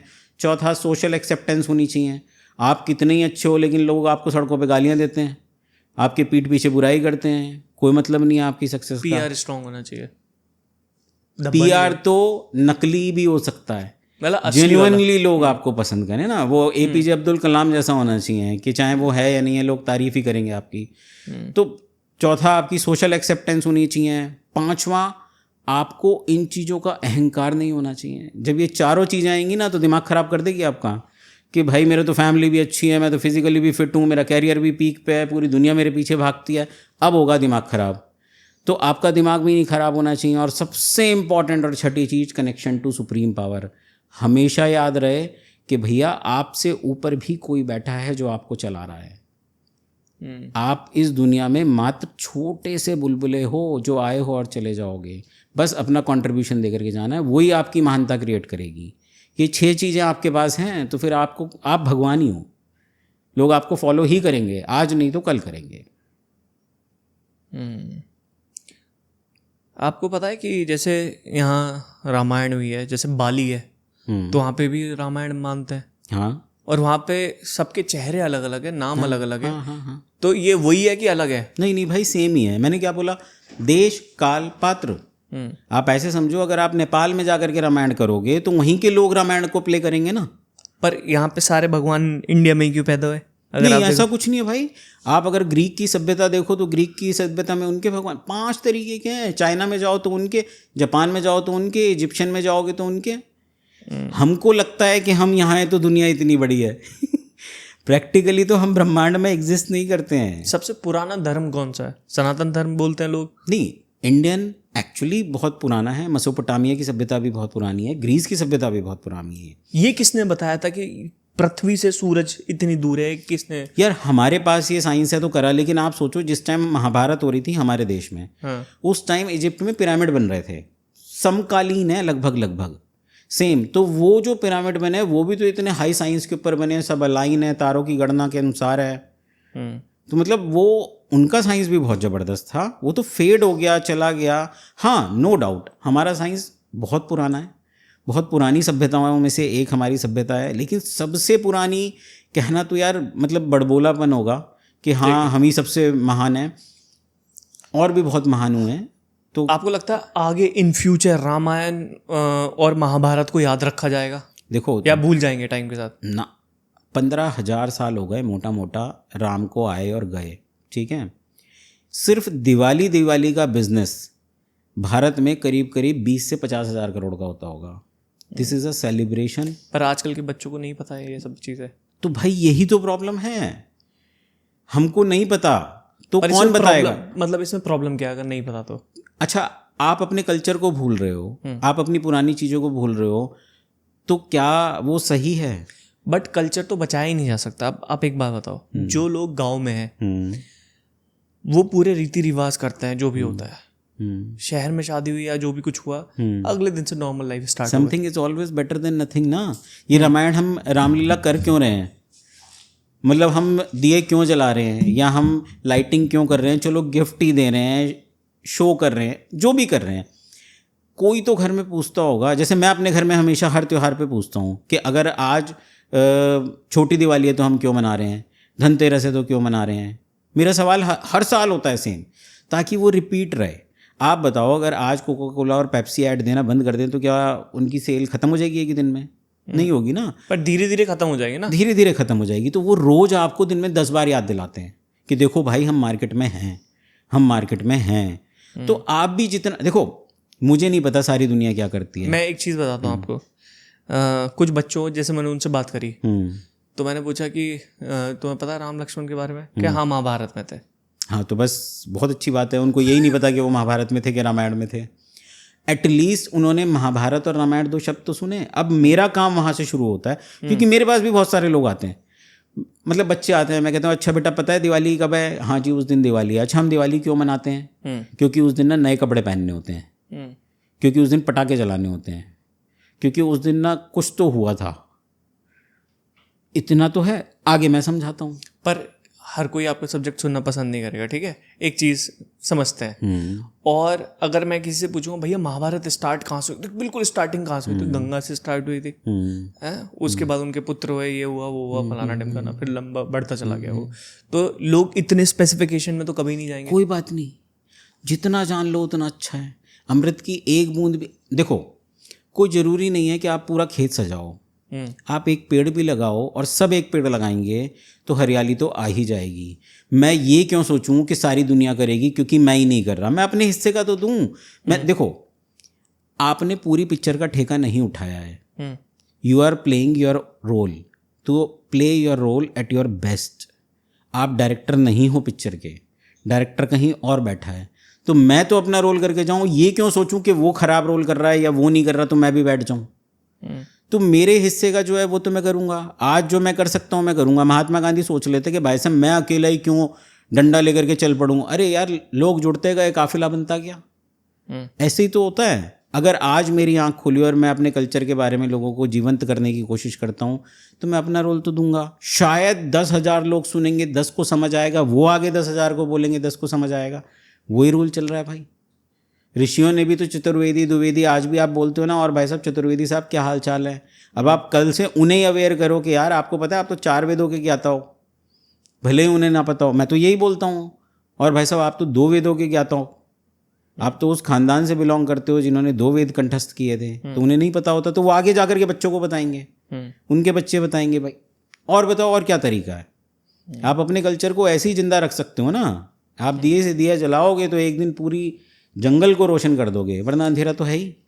रामायण के अंदर जब ये स्टार्ट हुआ था सब कुछ, वो वनवास वगैरह गए थे या युद्ध वगैरह होना स्टार्ट हुआ था, तो राम की क्या एज होगी लगभग? यंग थे भाई, 16-17 साल के थे जब उन्होंने शायद धनुष छोड़ा था, तो 20-21 साल के रहे होंगे। और रावण बड़े थे या राम बड़े थे एज में? रावण ही बड़े होंगे। कितने बड़े होंगे लगभग? कोई एज का कोई अनुमान नहीं है एज का, मतलब उनके पिताजी की एज के होंगे या उससे भी बड़े? उनसे भी ज़्यादा हो सकते हैं, क्योंकि देखो एज आज हमारी घटी है जैसे जैसे, और हो सकता है आने वाले समय में और घट जाए या बढ़ जाए, मुझे नहीं पता, क्योंकि साइंस हो सकता है तरक्की कर ले, आदमी 200 साल तक जी जाए, या बीमारियां इतनी तरक्की कर ले कि आदमी को 50 साल में निपटा दें। ये तो लड़ाई है अच्छे और बुरे की। मेडिकल साइंस या दवाइयाँ, आयुर्वेद आपको बचाने की कोशिश कर रहा है और हमारा लाइफस्टाइल और बीमारियां हमें मारने की कोशिश कर रही हैं। जो जीतेगा वो आगे बढ़ जाएगा। अगर बीमारियां इतनी बढ़ गई तो हो सकता है हम जो अभी 60-70 के आसपास घूम रहे हैं वो 50 पे आ जाएं, या साइंस इतना अच्छा कर ले या हम कर लें तो हम 70-80 से 100 तक पहुंच जाएं। विंशोत्तरी दशा कही गई है हमारे इसमें, तो 120 साल के आसपास कही है। भगवान कृष्ण 125 साल जिए थे उस टाइम पे, 89 की एज में तो महाभारत की लड़ाई लड़ी है उन्होंने उस टाइम पे। अब वो समय बदला है तो उस हिसाब से चीज़ें होंगी। तो रावण उस टाइम पे हो सकता है कितना बड़ा हो, कुछ नहीं कह सकते, क्योंकि वो बहुत पुरानी बात है। उस टाइम के ऊपर कैसे आप अंदाज़ा लगाओगे, समय की सीमाओं में बांधना बड़ा मुश्किल है। और युद्ध कितना चला हुआ है रामायण का? देखो महाभारत की लड़ाई के बारे में तो प्रमाण है कि 18 दिन तक चला, लेकिन ऐसा कहा गया है कि राम रावण की लड़ाई करीब 43 डेज़ या 48 डेज़ चली थी, और उसके अंदर जो राम और रावण का मेन एनकाउंटर था वो करीब 7 दिन के आसपास चला था। दुनिया का सबसे ब्रूटल, सबसे मारकाट वाली लड़ाई है, महाभारत से भी ज़्यादा बड़ी। उसके अंदर करोड़ों की तादाद के अंदर राक्षस और बंदर और भालू, ये सारे के सारे इनकी कैजुअलिटीज़ हुई है। रेवोल्यूशन के टाइम पे था, मतलब एग्जैक्टली वो उसी टाइम के ऊपर था कि तो जानवर भी लड़ रहे हैं। हनुमान जी भी एक तरीके से बंदर थे, हाँ, मतलब इंसान थे, इंसान बनने की कोशिश में है, और एवोल्यूशन ऑफ लाइफ वही चल रहा है ना उस टाइम के ऊपर। तो आपको कुछ चिरंजीवी के बारे में पता है? ऐसा कहते हैं 7 चिरंजीवी होते हैं, कहते हैं 8वां भी है एक, हो सकता है भाई। देखो कहते हैं, प्रमाण नहीं है, ठीक है। और मैं बात कर रहा हूँ फैक्ट्स की, कि भाई हो सकता है और नहीं भी हो सकता है। और कहते हैं कि हनुमान जी का ये कुछ था कि वो पृथ्वी पे जब तक रहेंगे जब तक जय श्री राम बोलते रहेंगे। हो सकता है, मतलब ये मैं पहली बार सुना है, मतलब मुझे इस बारे में नहीं पता कि, तो अच्छा है अगर बोल रहे हो तो आप बोलो, उसमें है क्या दिक्कत। और हनुमान है क्या? Hanuman is a symbol of protection and management, यही तो है। उन्होंने प्रोटेक्शन ही किया है हमेशा, राम का, सीता का, राम राज्य का, और साथ में वो हाईली मैनेजेबल हैं। वो जा रहे हैं, सीता का पता लगा रहे हैं, रावण को हल्का सा अपनी झलक भी दिखा करके आ रहे हैं कि देख भाई हम इतने पावरफुल लोग हैं। अगर रामायण में सबसे पावरफुल देखा जाए इंसान को, तो फिर वो हनुमान जी भी थे एक तरीके से देखा जाए, रावण से भी ज़्यादा पावरफुल। एग्जैक्टली, उनका पैर नहीं हिला पाए जब वो गए हैं पूंछ के ऊपर बैठे, उनसे भी पावर। सोचो अंगद का पैर नहीं हिला पाया रावण, तो बहुत बहुत राम एक से एक सबका कोई ना कोई ऊपर है, सबका। देखो सब अपनी जगह है। आप देखो रामायण में पेनफुल भी बहुत है। मतलब आपको क्या लगता है रामायण क्या है, क्या कहानी है? मुझे ऐसा लगता था कि रामायण बड़ी सिंपल है, महाभारत बड़ी कॉम्प्लेक्स है। रामायण है क्या? रामायण क्या है? राम और रावण की लड़ाई से डिनोट करते हैं कि आप कहते हो कि Ramayana is a story of Ram and Ravana, या फिर अच्छाई पे बुराई की लड़ाई है, ठीक है। लेकिन आप ऐसे सोचो, मतलब मैं रामायण को अलग प्रोस्पेक्ट से देखता था और देखता भी हूँ कि Ramayana is a love story of two women. दो हाउ इंटरेस्टिंग. हाँ, very interesting. Ramayana is a love story of two women. दो औरतों के प्यार की कहानी है रामायण. ठीक है. पहली औरत है सीता. सीता. पहली औरत है सीता. अच्छा, राम के साथ. हाँ, ठीक है. उसके प्यार की कहानी है. ठीक है. और दूसरी औरत है मंदोदरी, रावण की पत्नी. उसके प्यार की कहानी है. अब इन दोनों को, और दोनों पैरेलल चल रही हैं और पूरी कहानी ही रामायण की इसकी, और बाकी कैरेक्टर इसके चारों तरफ घूमते हैं. अगर ये दो कैरेक्टर नहीं होते तो रामायण होती ही नहीं. रावण की पत्नी का समझ में नहीं आया मुझे. राम की पत्नी का पता है. दोनों का आप समझो. पहले राम की पत्नी समझो. वनवास किसको हुआ था? राम को. अगर सीता जाती ही नहीं तो राम भगवान होते ही नहीं.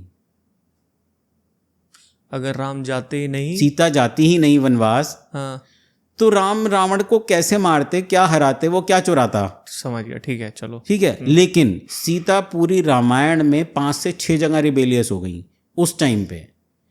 आप सोचो, उस टाइम पे 5 से 6 जगह वो रिबेलियस हो गई, अगेंस्ट चली गई. कहाँ का? पहला, सबसे पहला जब वनवास जाना था तो सिर्फ राम को वनवास मिला. सीता ने कहा कि भाई साहब ऐसे कैसे, मेरा पति वनवास जाएगा, मैं तो नहीं, मैं तो अपने पति के साथ ही रहूंगी. वो चाहती तो महल में रहती रानी की तरह से, राज करती, उनके सिंहासन पे बैठती. भाई राम राजा नहीं है, उनकी बीवी राजा हो सकती है, हो जाती है उस टाइम पे. पहली जगह रिबेलियस हो गई जंगल. दूसरी जगह राम कह रहे हैं सीता से कि देखो सीता, सोने का हिरन नहीं होता है. अरे गोल्ड का हिरन कैसे हो सकता है यार, प्रैक्टिकली नहीं है, ये तुमको लग रहा है स्वर्ण मृग. तो उन्होंने कहा नहीं नहीं, इतना सुंदर है, इतना अच्छा है, इसकी स्किन को निकाल करके हम राजमहल में सजाएंगे. राम कह रहे हैं भाई क्यों कंफ्यूज कर रही है मुझे भी और खुद को भी, ये नहीं है पॉसिबल. फिर भी राम गए. दूसरी जगह रिबेलियस हुई. 2 गए. हाँ. तीसरी जगह लक्ष्मण ने लक्ष्मण रेखा खींची और कहा कि माता जी बाहर नहीं निकलना है. 3 हो गए. फिर भी वो निकली बाहर. चौथी जगह हनुमान जी गए अशोक वाटिका और बोला कि कलेश ही खत्म करता हूँ, आप मेरे साथ चलो. भाई मैं तो आया ही हूँ, तुम्हें भी ले चलता हूँ उठा करके. लेकिन वो कह रही है नहीं नहीं, दुनिया क्या कहेगी कि मेरे को एक राक्षस ने चुरा लिया, मेरा पति भी नहीं बचाने के लिए आया, मैं तो राम के साथ ही जाऊंगी. यही कहा उन्होंने. हनुमान करते भाई चलो. चौथी जगह रिबेलियस हो गई. जब अग्नि परीक्षा हुई है तो राम ने कहा वाल्मीकि रामायण ने कि सीता आपको जरूरत नहीं है अग्नि परीक्षा देने की, आप चलो मैं अपना आप संभाल लूंगा. नहीं नहीं, दुनिया क्या कहेगी कि एक राक्षस की कैद में रही है, पत्नी शुद्ध भी है कि नहीं है, तुमको नाम खाने पड़ेंगे. 5वीं जगह रिबेलियस हुई है. तो 5 जगह सीधा सीधा रिबेलियस हो गई. पर राम ने खो दिया था ना एंड में सीता को. खोना तो पड़ेगा. तो आप सोचो, एक और 5 जगह प्यार के लिए गई हैं वो. उनके पास चॉइस थी कि वो अपने महल में रह लें, अच्छे से जीवन जिए, तो वो उनके प्यार की कहानी है. हनुमान चाहते तो उन्हें ले आते, 5 मिनट का टाइम, मतलब उठाते, रावण को पता भी नहीं लगता कुछ हो, या पता भी लगता तो क्या ही कर लेता वो. और दूसरी तरफ है मंदोदरी. उसे रिबेलियस होना था जीवन भर, वो एक जगह रिबेलियस नहीं हुई अपने पति के प्यार के लिए. वो जानती है कि सीता आई है जिसका दूत आकर के लंका चला गया और तुम कुछ नहीं कर सके. अगर उसका स्वामी आएगा तो वो यहाँ क्या हाल मचाएगा. उसे पता है कि यहाँ पर बहुत गंदी मारकाट मचने वाली है, और वो अपने पति को सिर्फ रिक्वेस्ट कर रही है कि प्लीज़ आप छोड़ दो भाई, सीता अंधेरी रात की तरह आई है, सबको खा जाएगी, आप उसे छोड़ दो. वो भी अड़ जाती जैसे सीता अड़ती थी. लेकिन एक लेडी जो रिबेलियस नहीं हो सकती थी वो फिर भी हुई, और जिसको हो जाना चाहिए था वो हुई ही नहीं. तो it's a love story of 2 women, और इन दोनों ने अपने प्यार के लिए पूरा जीवन निकाल दिया. This is a different prospect to see the Ramayana. और कुछ ऐसा भी था ना कि रामायण वहाँ से स्टार्ट होती है जब क्या नाम था, सुप्रंखा उसकी नाक काट दी थी. नहीं देखो, रामायण का मतलब क्या है, राम के जीवन का चरित्र रामायण है. तो रामायण की शुरुआत तो राम दशरथ उनके पैदा होने से पहले भी हो गई. ठीक है ना. तो आपको शायद पता है नहीं पता कि राम की एक बहन भी थी, शांता. तो उनको गोद दे दिया था दशरथ ने अपने एक मित्र को, क्योंकि उनकी संतान नहीं हो रही थी. और फिर उन शांता की शादी जिस ऋषि से हुई, उस ऋषि ने आकर के इनको पुत्रेष्टि यज्ञ कराया दशरथ को, जिससे राम पैदा हुए. राम का जन्म पुत्रेष्टि यज्ञ शांता के पति ने कराया आकर के, तो उससे राम पैदा हुए. चारों भाई जो पैदा हुए। तो रामायण की शुरुआत तो वहाँ से हो गई। और जहाँ तक शूर्पणखा की है तो उसके बारे में एक कहानी है कि उसके हस्बैंड थे विद्युत जीवा, रावण ने मार दिया था शायद, और वो दैत्यों के सम्राट थे और राक्षसों के सम्राट थे रावण, और वो आपस में थोड़ा उनकी अनबंथियाँ पसंद नहीं करते थे, तो उन्होंने शूर्पणखा के पति को मार दिया था और वो हो गई विधवा। तो ऐसा कहीं कहीं है, इट्स अ थॉट, मतलब डिफरेंट थॉट, कि शायद हो सकता है कि शूर्पणखा को पता था कि अगर मतलब रावण को कोई हरा सकता है तो वो यही हरा सकते हैं, राम और लक्ष्मणी, अदरवाइज तो कोई और हरा नहीं सकता। तो वो वहाँ गई और उसने उन्हें रिझाया और फिर उसकी नाक कटी और उसके बाद उसने जा कर के रावण को प्रवोक किया और सीता के बारे में बहुत ज़्यादा बोला कि वो तो अद्वितीय सुंदरी हैं, उसे तो तुम्हारे राजमहल में होना चाहिए, वो वहाँ जंगलों में क्या कर रही है, ये तो भाई आपका अपमान है, उस जैसी सुंदरी को तो यहाँ, तो वो उसे बड़ा चढ़ा करके बोला। और इस तरीके से इट्स अ थॉट, हो भी सकता है कि इस तरीके का कुछ हो, कि एक प्रोस्पेक्टिव है ये इस तरीके से सोचने का। पूरे रामायण में आपका सबसे फेवरेट कैरेक्टर कौन सा? यार देखो, एक बताना बस, एक, और क्यों? क्योंकि आपने पीएचडी करी है, बहुत पढ़ाई करी है, तो मैं जानना चाहता हूँ कि इतनी पढ़ाई के बाद आपका दिमाग क्या बोल रहा है। देखो, एक बड़ा सैड कैरेक्टर है जिसके बारे में ना कोई बात ही नहीं करता रामायण में, वो है मांडवी। ये कौन थी? आपने नाम भी नहीं सुना? वो बेर वाली तो नहीं थी? नहीं नहीं, ठीक है, वो थी शबरी। अच्छा, इवन उसका नाम तो सुना है। एक कैरेक्टर है मांडवी। मांडवी है भरत की पत्नी। अच्छा, ठीक है, ठीक है, 4 भाई हैं। हाँ, हाँ। राम की पत्नी कौन है? सीता। लक्ष्मण की पत्नी उर्मिला, भरत की पत्नी मांडवी और शत्रुघ्न की पत्नी श्रुति कीर्ति। तो भरत की पत्नी है Mandavi, the most painful character, unsung character, उसके बारे में कुछ कहीं जिक्र ही नहीं है। अब आप कल्पना करके देखो, उस बेचारी का इस पूरे ताम झाम से कोई लेना देना नहीं है और वो सबसे ज़्यादा पेन में है। कैसे? राम अपनी पत्नी के साथ वनवास में है, लक्ष्मण की पत्नी 14 साल सो रही हैं क्योंकि उनके पति वहाँ 14 साल जगे हुए हैं, उन्होंने अपनी स्लीप को एक्सचेंज किया हुआ है, ऐसा कहा गया है। उर्मिला, क्योंकि लक्ष्मण 14 साल सोए नहीं हैं तो वो 14 साल सो रही हैं, तो उन्हें तो दीन दुनिया की खबर नहीं है।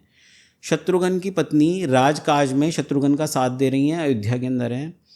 भरत अयोध्या के बाहर नंदीग्राम में कुटिया बना करके, खड़ाऊँ रख करके, बैठ करके वहाँ पर बैठे हैं ध्यान में, और भरत की पत्नी मांडवी अकेली राजमहल में है। उसे पता ही नहीं है कि भाई उसकी क्या प्रॉब्लम है, उसको ये नहीं पता कि उसकी क्या गलती है। एक सो रही है, एक अपने पति के साथ है, दूसरी अपनी पति के साथ जंगल में है, इसका पति भी बाहर है, वो 14 साल फ्री फंड के पेन में है जिसका कोई लेना देना नहीं। The most painful character. सोचो उसके दिल पे क्या होगा कि वो अकेली राजमहल में है और उसे कोई पूछता भी होगा कि भाई तेरी क्या दोष है, कि ये तो मुझे पता ही नहीं अभी। 14 साल लगे उसे, उसका वनवास सबके वनवास से बड़ा है। तो वो बड़ा मुझे मतलब पेनफुल कैरेक्टर लगता है। ओके, रामायण में कोई ऐसी चीज़ जो बहुत कम लोगों को पता हो, कोई ऐसी स्टोरी? यही बताई। इसके अलावा कोई और जो लोगों को ज़्यादा नहीं पता है? हाँ, तो एक बड़ी मज़ेदार सी है।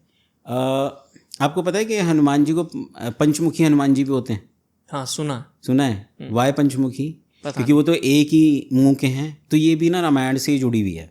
हाँ, उसमें सुअर का भी मुंह है, कुछ ऐसा है ना, पंचमुखी हनुमान है। हाँ। तो ऐसा कहा जाता है कि राम और लक्ष्मण को अहिरावण ने किडनैप कर लिया, चुरा लिया राम रावण की लड़ाई में, और उन्हें पाताल लोक ले गया। ठीक, अब हनुमान जी को पता लगाना था कि वो कहाँ हैं और उन्हें छुड़ाना था, तो वो पाताल लोक गए और उस पाताल लोक का जो द्वारपाल था वो था मकरध्वज। मकरध्वज का नाम सुना है? चलो, हनुमान जी के बारे में तो पता होगा कि वो ब्रह्मचारी हैं, लेकिन मकरध्वज उनका बेटा था, हनुमान जी का। हाँ। ये कैसे हो गया? ये कैसे हो गया? पहले तो बच्चे कैसे भी हुआ था, आशीर्वाद दे दिया, बच्चा हो गया। इसका भी साइंस है, कभी अलग से बैठेंगे ना तो ये आशीर्वाद दे दिया बच्चा हो गया, मतलब कैसे ये फर्टिलिटी इनफर्टिलिटी का साइंस है, ये कभी समझेंगे। आपको कम्युनिकेशन का साइंस है, अफ्रीकन एस्ट्रोलॉजी के बारे में बताएंगे कि कैसे 2 लोग कम्युनिकेट करते हैं, क्या साइंस है उसके पीछे का। लेकिन हम वापस मकर ध्वज पे आते हैं। तो मकर ध्वज जो था वो हनुमान जी का बेटा था। अब वो हनुमान जी का बेटा कैसे हो गया, वो तो ब्रह्मचारी थे। तो जब हनुमान जी ऐसा कहते हैं कि लंका जला रहे थे तो उनकी पूंछ में आग लगी, तो वो समुद्र में गए और पूंछ बुझाने के लिए, ठीक है। तो उस टाइम उनके एक पसीने की बूंद समुद्र में गिरी जो पानी के अंदर गई और मकर ने उसे खाया। मकर मतलब मगरमच्छ ने उसे खाया। तो वो फीमेल मगरमच्छ थी और उससे वो प्रेग्नेंट हुई और उससे जो संतान पैदा हुई वो मकर ध्वज कहलाई और वो पाताल में ही थी, ऐसा कहानी में कहा गया है। तो जब हनुमान जी नीचे गए पाताल में अहिरावण के पास, जिसने राम लक्ष्मण को किडनैप कर लिया था, तो वहाँ पे मकर ध्वज उनका द्वारपाल था। तो मकर ध्वज और हनुमान जी की आपस में लड़ाई हुई, क्योंकि वो तो द्वारपाल है, वो तो अंदर नहीं जाने देगा, उसे क्या पता तुम कौन हो कौन नहीं हो। तो हनुमान जी की और उसकी मकर ध्वज की लड़ाई, और मकर ध्वज को हरा करके जब हनुमान जी अंदर गए और अहिरावण के वहाँ पे राम लक्ष्मण को लेने के लिए, तो अहिरावण को एक वरदान था कि जब उसने 5 दिशाओं में दिए जला रखे थे कि जब तक एक साथ 5 दिशाओं के दिए नहीं बुझेंगे तब तक उसे कोई हरा नहीं सकता, तब तक उसे कोई मार नहीं सकता। तो आप एट ए टाइम एक ही जगह का दिया बुझा सकते हो, मतलब इधर फूंक मारोगे तो उधर का कैसे बुझेगा। तो उस टाइम हनुमान जी ने अपना पंचमुखी रूप धारण किया और 5 दिशाओं के दिए बुझाए और उस अहिरावण को मार करके राम लक्ष्मण को लेकर के आए। ये बहुत कम लोगों को शायद इस चीज़ के बारे में पता होगा। तो बड़ी इंटरेस्टिंग, पहली बार सुना। अब क्या, मेरे पास तो लोग आते हैं ना, वो पूछते हैं, मैं लोगों को वास्तु के लिए बोलता हूँ कि यार देखो आप ना अपने घर के बाहर एक पंचमुखी हनुमान जी की मूर्ति लगा लो। तो वो पूछते हैं कि अच्छा हम ऐसी वाली लगा लें, नॉर्मल वाली लगा लें, घुटना बैठा हो, ऐसा हो वैसा हो। मैं कहता नहीं भाई, पंचमुखी लगा लो। तो वो कहते हैं कि यार वाय पंचमुखी। तो फिर अब उनको ये समझाना पड़ता है कि वाय पंचमुखी, कि जब 5 दिशाओं से आपकी रक्षा करने वाले हैं और उसकी कहानी है। तो ठीक है। एक वो भी था ना, बड़ा फेमस था, पुष्पक विमान रावण का। यार बड़ा इंटरेस्टिंग सा है। देखो अब ऐसा कहा जाता है, साइंटिफिक फैक्ट पे बताता हूँ मैं आपको, लॉजिकल। देखो किसी भी प्लेन को या किसी भी व्हीकल को चलाने के लिए क्या लगता है? फ्यूल, ठीक है, तेल लगता है, सिंपल सा बात है। ऐसा अगर आप कभी गूगल करोगे ना तो आपको ऐसा मिलेगा कि 1924 के आसपास, 1923-24 के आसपास एक कोई बंदा था, उसने पहली बार फूलों से एक तेल तैयार किया था। ठीक है, उस ऑयल से व्हीकल चलाया जा सकता था। बड़ा महंगा पड़ेगा आज की डेट में। आज की तारीख में ना, क्योंकि आज अब उस टाइम तो जमीन ही जमीन हुआ करती, जंगल ही जंगल थे, फूल ही फूल हुआ करते थे। लेकिन अरब लॉबी तब तक डेवलप हो चुकी थी और तेल जमीन से निकलना शुरू हो गया था। अच्छा, तो अगर वो फूलों से ऑयल बना लेता, उसको पेटेंट कराता या कुछ भी करता, तो अरब लॉबी पे उसका बहुत हाई इफेक्ट पड़ता।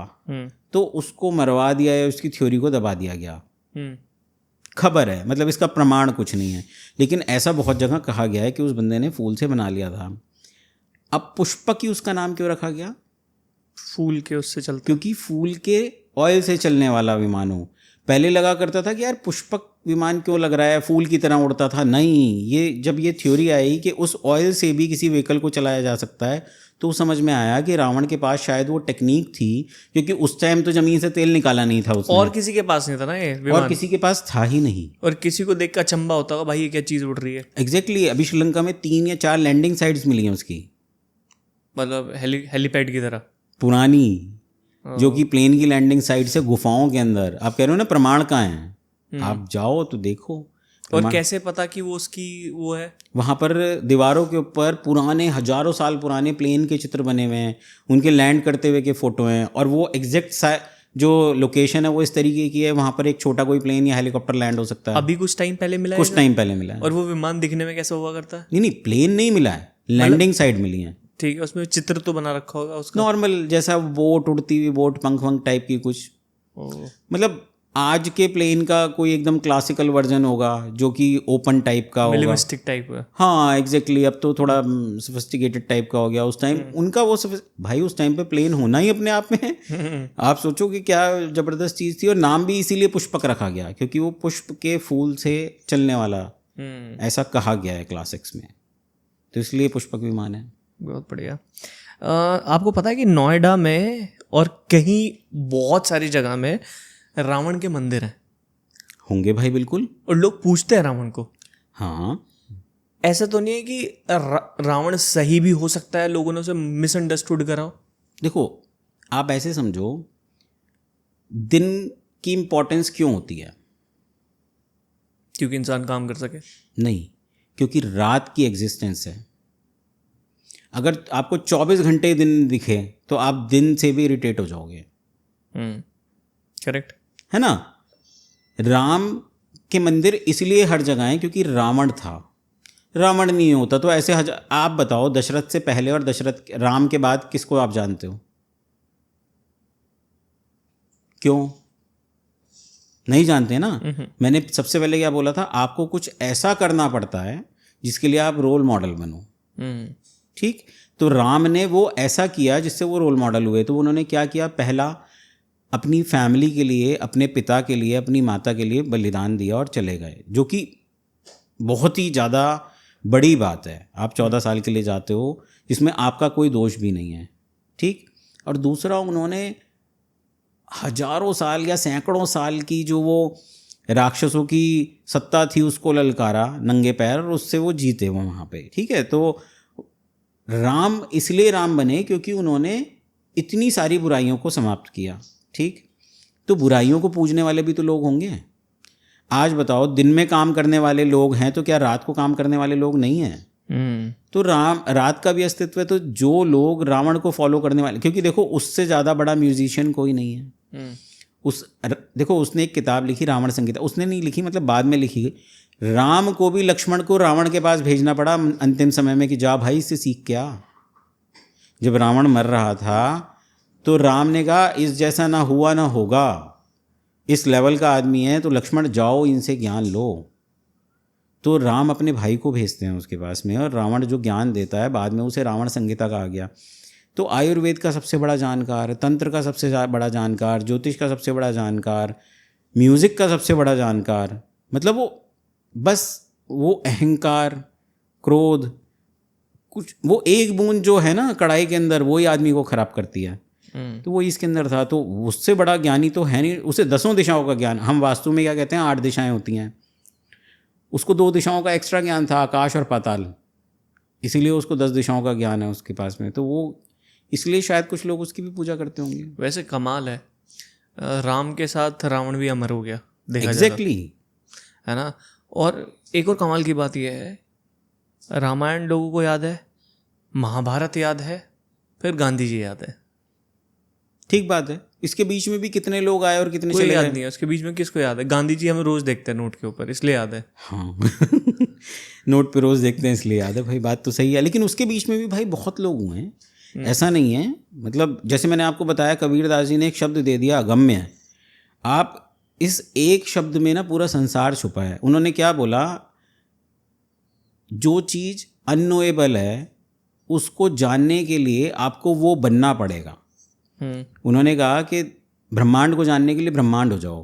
देखो 2 नमक के पुतले समुद्र की गहराई नापने निकले, आज तक वापस नहीं आए क्योंकि अब वो समुद्री हो गए।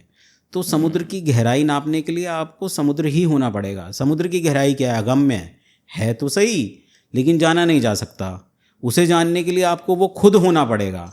तो ईश्वर को जानने के लिए आप ईश्वर ही हो जाओ, तभी जान सकते हो, उसे और कोई तरीका नहीं। इसलिए लोग मोह माया से हट जाते और चलते थे दूसरी राह पे कि अब हम मोह माया से हट चुके हैं। नहीं भाई, ये भी बड़ा कन्फ्यूज़न है। हमको लगता है काम, क्रोध, लोभ, मोह, अहंकार 5 चीज़ों सिर्फ सुनने की बात है। देखो काम का मतलब क्या होता है बताओ? 5 तरीके के विकार, 3 तरीके के हमको पाप और 3 तरीके के ताप कहे गए हैं, ये जो क्लासिक्स में कहे गए हैं। 5 तरीके के विकार कौन से हैं? काम, क्रोध, लोभ, मोह, अहंकार। और इनका सिस्टम भी इसी तरीके से रखा गया है। पहले नंबर पे काम, फिर क्रोध, फिर लोभ, फिर मोह, फिर अहंकार। पहले तो ये देखो इनकी जो सीक्वेंस है ये बड़ा ज़बरदस्त है। इसका रीज़न है, पहले नंबर पे काम से आपका क्या मतलब है बताओ? सेक्स वगैरह नहीं, क्योंकि मैं सबसे किसी से भी पूछूंगा तो वो यही बोलेगा। काम का मतलब होता है कामना। कामना किसी भी चीज़ को पाने की, किसी भी चीज़ को पाने की कामना। किसी को सत्ता चाहिए, किसी को कुर्सी चाहिए, किसी को पैसा चाहिए, किसी को कुछ और चाहिए। किसी भी चीज़ को पाने की कामना शुरुआत यहीं से होती है। ये पहला विकार है। अगर ये मिल जाए तो और चाहिए, नहीं मिले तो क्यों नहीं मिली। पर ये विकार कैसा है कि विजन तो होना ही चाहिए ना कि विजन और पागलपन में फर्क है। देखो, किसी ने कहा था कि जो प्राप्त है वही पर्याप्त है। जो प्राप्त है वही पर्याप्त है, और जो पर्याप्त नहीं है उसे प्राप्त कर लेंगे एक समय, लेकिन उसके लिए खराब कुछ नहीं करना है। जो प्राप्त है वो पर्याप्त है, आपको ऐसे ही जीवन जीना है। किसी ने पूछा कि यार इस नदी के किनारे से उस जगह तक पहुंचने के लिए क्या करना पड़ेगा, एक पत्ते को क्या करना पड़ेगा, उड़ के इतनी दूर जा नहीं सकता तो करे क्या, तो उसे पानी में तैर के ही जाना पड़ेगा। और तैर के जाने का मतलब है एक तरफ से पूरा गीला, एक तरफ से पूरा सूखा, तभी जाएगा। तो आप इस संसार में एक तरफ से पूरे गीले हो जाओ और एक तरफ से पूरे सूखे हो, तभी आप उस तरफ पहुंचोगे, नहीं तो डूब जाओगे, नहीं तो इसी तरफ पड़े रहोगे। आपकी कामनाएं उतनी ही जरूरी हैं जितनी यहाँ से वहाँ तक पहुँचे। देखो, पेट भरने का जुगाड़ हो सकता है, मन भरने का नहीं। आप बताओ, पेट भरने का जुगाड़ कर सकते हो, मन तो आज तक किसी का भरा नहीं। कामनाएं पूरी हो गई तो और चाहिए, नहीं पूरी हुई तो फिर और झगड़ा। तो पहले नंबर पे काम, दूसरे नंबर पे क्रोध। आपको और मिलेगा, आपकी और पावर बढ़ेगी, नहीं मिलेगा क्रोध आएगा। ये इतनी बड़ी बीमारी है जिसका कोई हद नहीं है। बहुत कम लोग निरंतर कर पाते हैं इस चीज़ पे, जैसे रावण नहीं कर पाया इस चीज़ पे। रावण जैसा नहीं कर पाया। क्रोध तो देखो, एंगर मेरी नहीं दूसरे वाले की चॉइस है, ऐसा हम सोचते हैं। मुझे लगता है गांधी जी भी इसलिए याद रखे जा रहे हैं, एक गाल पे चाटा मार लो तो दूसरे पे कहेंगे इस पे भाई, क्योंकि एंगर मैं नहीं डिसाइड कर रहा ना, मुझे ऐसा लगता है। दूसरा मुझे कुछ अच्छा बोल देता है, मैं खुश हो जाता हूँ, बुरा बोल देता है, गुस्सा हो जाता हूँ, और बुरा बोलता है और गुस्सा हो जाता हूँ। तो मेरा एंगर वो डिसाइड कर रहा है। जिस दिन मेरा एंगर मैं डिसाइड करूँगा, कंट्रोल में आ जाएगा। आप मुझे गालियाँ देते रहो, आपने दी मैंने ली नहीं, तो आपकी गाली आप ही के पास, तो मुझे गुस्सा किस बात का आएगा। ये थॉट प्रोसेस है भाई। तो पहले नंबर पे काम, दूसरे नंबर पे क्रोध, अगर आपने इसे पा लिया तो लोभ। लोभ का मतलब यार ये थोड़ा सा और मिल जाए, कुछ और हो जाए। उसके ऊपर मोह, मोह का मतलब है अटैचमेंट। मिल गया तो अब ये मेरे पास ही बना रहे। लोग मरते मरते तक अपनी चीज़ें नहीं छोड़ते हैं भाई, किसी को किसी चीज़ में अटैचमेंट। और अगर आपने ये चारों छोड़ दी तो फिर आएगा अहंकार। भाई साहब, मैं तो ये चारों छोड़ चुका, मुझसे तो बात ही मत करो। आप मुझे मत बताओ, मुझे सब पता है। मुझे तो सब पता है, वही है ना यार। मुझे सब पता है। तो जिसने ये चारों छोड़ दिया, अब अहंकार। एक साधु जी प्रवचन दे रहे थे कि 20 साल हो गए उनको साधु बने हुए। भाई साहब, मैंने तो 20 साल पहले अपना बैंक बैलेंस छोड़ दिया, अपनी बीवी छोड़ दी, अपने बच्चे छोड़ दिए, अपना घर छोड़ दिया, अपना पद छोड़ दिया। एक कोई पागल उठा, उसने कहा महाराज वो तो आज तक ढो रहे हो, छोड़ दिया होता तो 20 साल पहले छोड़ते, दिमाग में तो आज तक बसा हुआ है। आपने 3 दिन पहले क्या खाया था आपको आज याद नहीं है, वो आप छोड़ चुके। लेकिन आपने 20 साल पहले क्या करा था वो आपको आज तक याद है, तो छोड़ा कहाँ। ये अहंकार इतना बारीक है कि आपको पकड़ लेता है। जब आप कहते हो ना कि मुझे कुछ नहीं चाहिए। अच्छे ज्ञानी क्रोध नहीं छोड़ पाते। जैसे क्या नाम है उनका, जिन्होंने हनुमान चालीसा में भी कमी हनुमान चालीसा में भी कमी निकाल दी थी। क्या नाम है उनका, राम भद्राचार्य। यार वो तो आज के है ना, हम उसमें क्या बोलेंगे। और एक तरफ प्रेमानंद महाराज है, वो भी कभी कभी क्रोध कर देते हैं। देखो, एक हम जो इंसान है ना, हम इंसान हैं, तो हम में इंसानों वाले विकार तो सब में ही होंगे यार। और अगर ये सब चीज़ें छूट जाए तो फिर इंसान भगवान बन जाए। ऑब्वियस सी बात है। आप बताओ, अगर आपका दूध में कोई जहर नहीं है, कोई कमी नहीं है, फिर तो वो अमृत समान है ना, पीने लायक है, आपको जीवनदायी हो जाएगा। तो 5 तरीके के विकार हैं, काम, क्रोध, लोभ, मोह, अहंकार। 3 तरीके के पाप हैं, मानसिक, वाचिक, कर्मणा। अगर आप दिमाग में किसी को गाली दे रहे हो तो भाई वो भी तो कहीं काउंट ही हो रहा होगा ना। दिमाग में किसी के बारे में बुरा सोच रहे हो तो भी काउंट हो रहा है। दूसरा, आप मुंह से किसी को बोल रहे हो वो तो काउंटेड है ही। और तीसरा, आप अपने हाथ से गलत कर रहे हो। और इसके लिए 3 तरीके के ताप हैं, आदि दैविक, आदि भौतिक, आध्यात्मिक। आदि दैविक का मतलब क्या है, देवताओं द्वारा दिए गए ताप, परेशानी। हवा आपको सुखाएगी, गर्मी आपको जलाएगी, पानी आपको गलाएगा, ठंड लगेगी, गर्मी लगेगी, ड्राई होगा, आप कुछ नहीं कर सकते इसमें। दूसरा, आदि भौतिक, इस संसार में आपको कोई ना कोई लाइफ में ऐसा ज़रूर मिल जाएगा जो आपको परेशान करेगा। कोई बीवी बन के आएगी, कोई पड़ोसी बन के आएगा, कोई स्टाफ बन के आएगा, कोई कुछ ना कुछ चिक चिक। और तीसरा, आध्यात्मिक, आप खुद से ही परेशान रहोगे, कभी घुटने में दर्द, कभी पेट में दिक्कत, कभी दिमाग में दिक्कत। ये 3 तरीके के ताप हैं। आप ऋषियों को देखते हो कि कभी वीडियो देखेंगे आपने यूट्यूब पे, वो हिमालय में योगी ठंड के अंदर बैठे हुए हैं भाई। वो देवताओं से पार हो गए, ना उन्हें हवा जलाती है, सुखाती है, ना सूरज करता है, ना बर्फ़ गलाती है, निकल गए वो आदि भौतिक। वहाँ बैठे हैं तो कौन चाचा का लड़का तंग करने वाला है उन्हें, कौन सी बीवी परेशान कर रही है। अब वो सिर्फ आध्यात्मिक पे काम कर रहे हैं अपने आप को फ्री करने के लिए। मैं जब गया पहाड़ों में, मैंने देखा, मैंने कहा यार ये क्यों इतना ऐसा कर रहे हैं। तो मेरे को ये समझ में आया ये 3 तरीके के ताप हैं। देवताओं के ताप फ्री हो चुके हैं, अब इनको कोई है ही नहीं, मतलब ठंडी गर्मी बरसात कुछ लेना देना नहीं इन्हें। और कौन इन्हें यहाँ तंग करने आएगा कि पड़ोसी परेशान कर रहा है कि स्टाफ परेशान कर रहा है। अब ये अपने से कर रहे हैं अपने आप को फ्री करने के लिए। ऐसे भी लोग हैं भाई। आज सुबह ही मेरी बात हो रही, कार्तिक है यहाँ पे, कार्तिक ने मुझे बताया कि एक हमारी कंपनी में है कार्तिक, तो उसने हमें बताया कि आपको पता है कि रावण की जब डेथ हुई थी तो उसकी बॉडी को जलाया नहीं था, राक्षस ले गए थे और प्रिजर्व कर लिया था बॉडी को। कुछ आपको पता है इसके बारे में? नहीं भाई, ऐसा कुछ नहीं पता मुझे। ठीक है, बड़ी इंटरेस्टिंग स्टोरी थी। हाँ। बुलाना उसको जरा, कुछ बताएगा वो।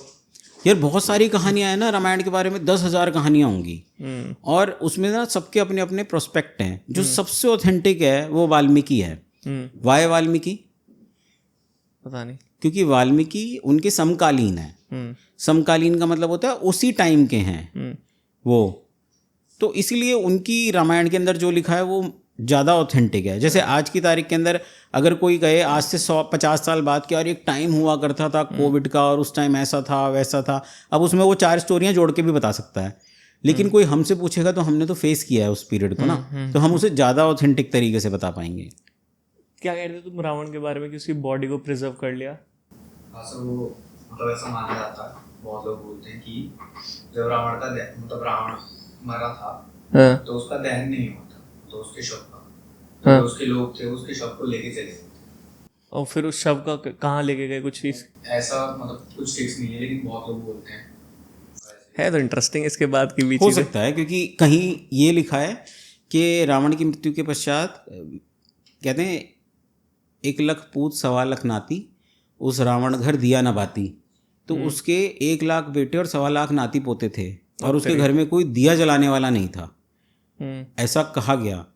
तो सिर्फ विभीषण बचा और कुछ लोग बचे होंगे, तो विभीषण ने उनका अंतिम संस्कार किया और उसके बाद उनको राजगद्दी दी गई और फिर ठीक है लंका चलती रही। तो फेमस वही हुआ, फेमस क्या जिसके बारे में चर्चा वही हुई, उसके बाद के बारे में नहीं पता कि विभीषण तक पता है विभीषण के बच्चे क्या हुए। अब राम के वीर लव कुश के बारे में पता है आपको कि उसके बाद क्या हुआ नहीं पता, इवन भरत के बच्चों का नहीं पता, शत्रुघ्न के बच्चों का नहीं पता। मतलब लव कुश का भी पता है कि लव कुश हुए तो लव लाहौर के राजा बने जो आज लाहौर है, और कुशीनगर उत्तर प्रदेश में है ना, I think Kushinagar I guess, हाँ शायद, तो वहाँ हैं, तो वहाँ के राजा बने वो कुशीनगर के। इसके आगे क्या हुआ होगा लेकिन ज़्यादा नोन नहीं है इस चीज़ के लिए। सबसे ज़्यादा इमोशनल पार्ट क्या है रामायण का, सबसे ज़्यादा इमोशनल जो आपको लगता है? मैंने बताया आपको मांडवी की कहानी, उससे ज़्यादा मतलब हार्ड हिटिंग कोई कैरेक्टर है ही नहीं अभी तक, मुझे नहीं लगा।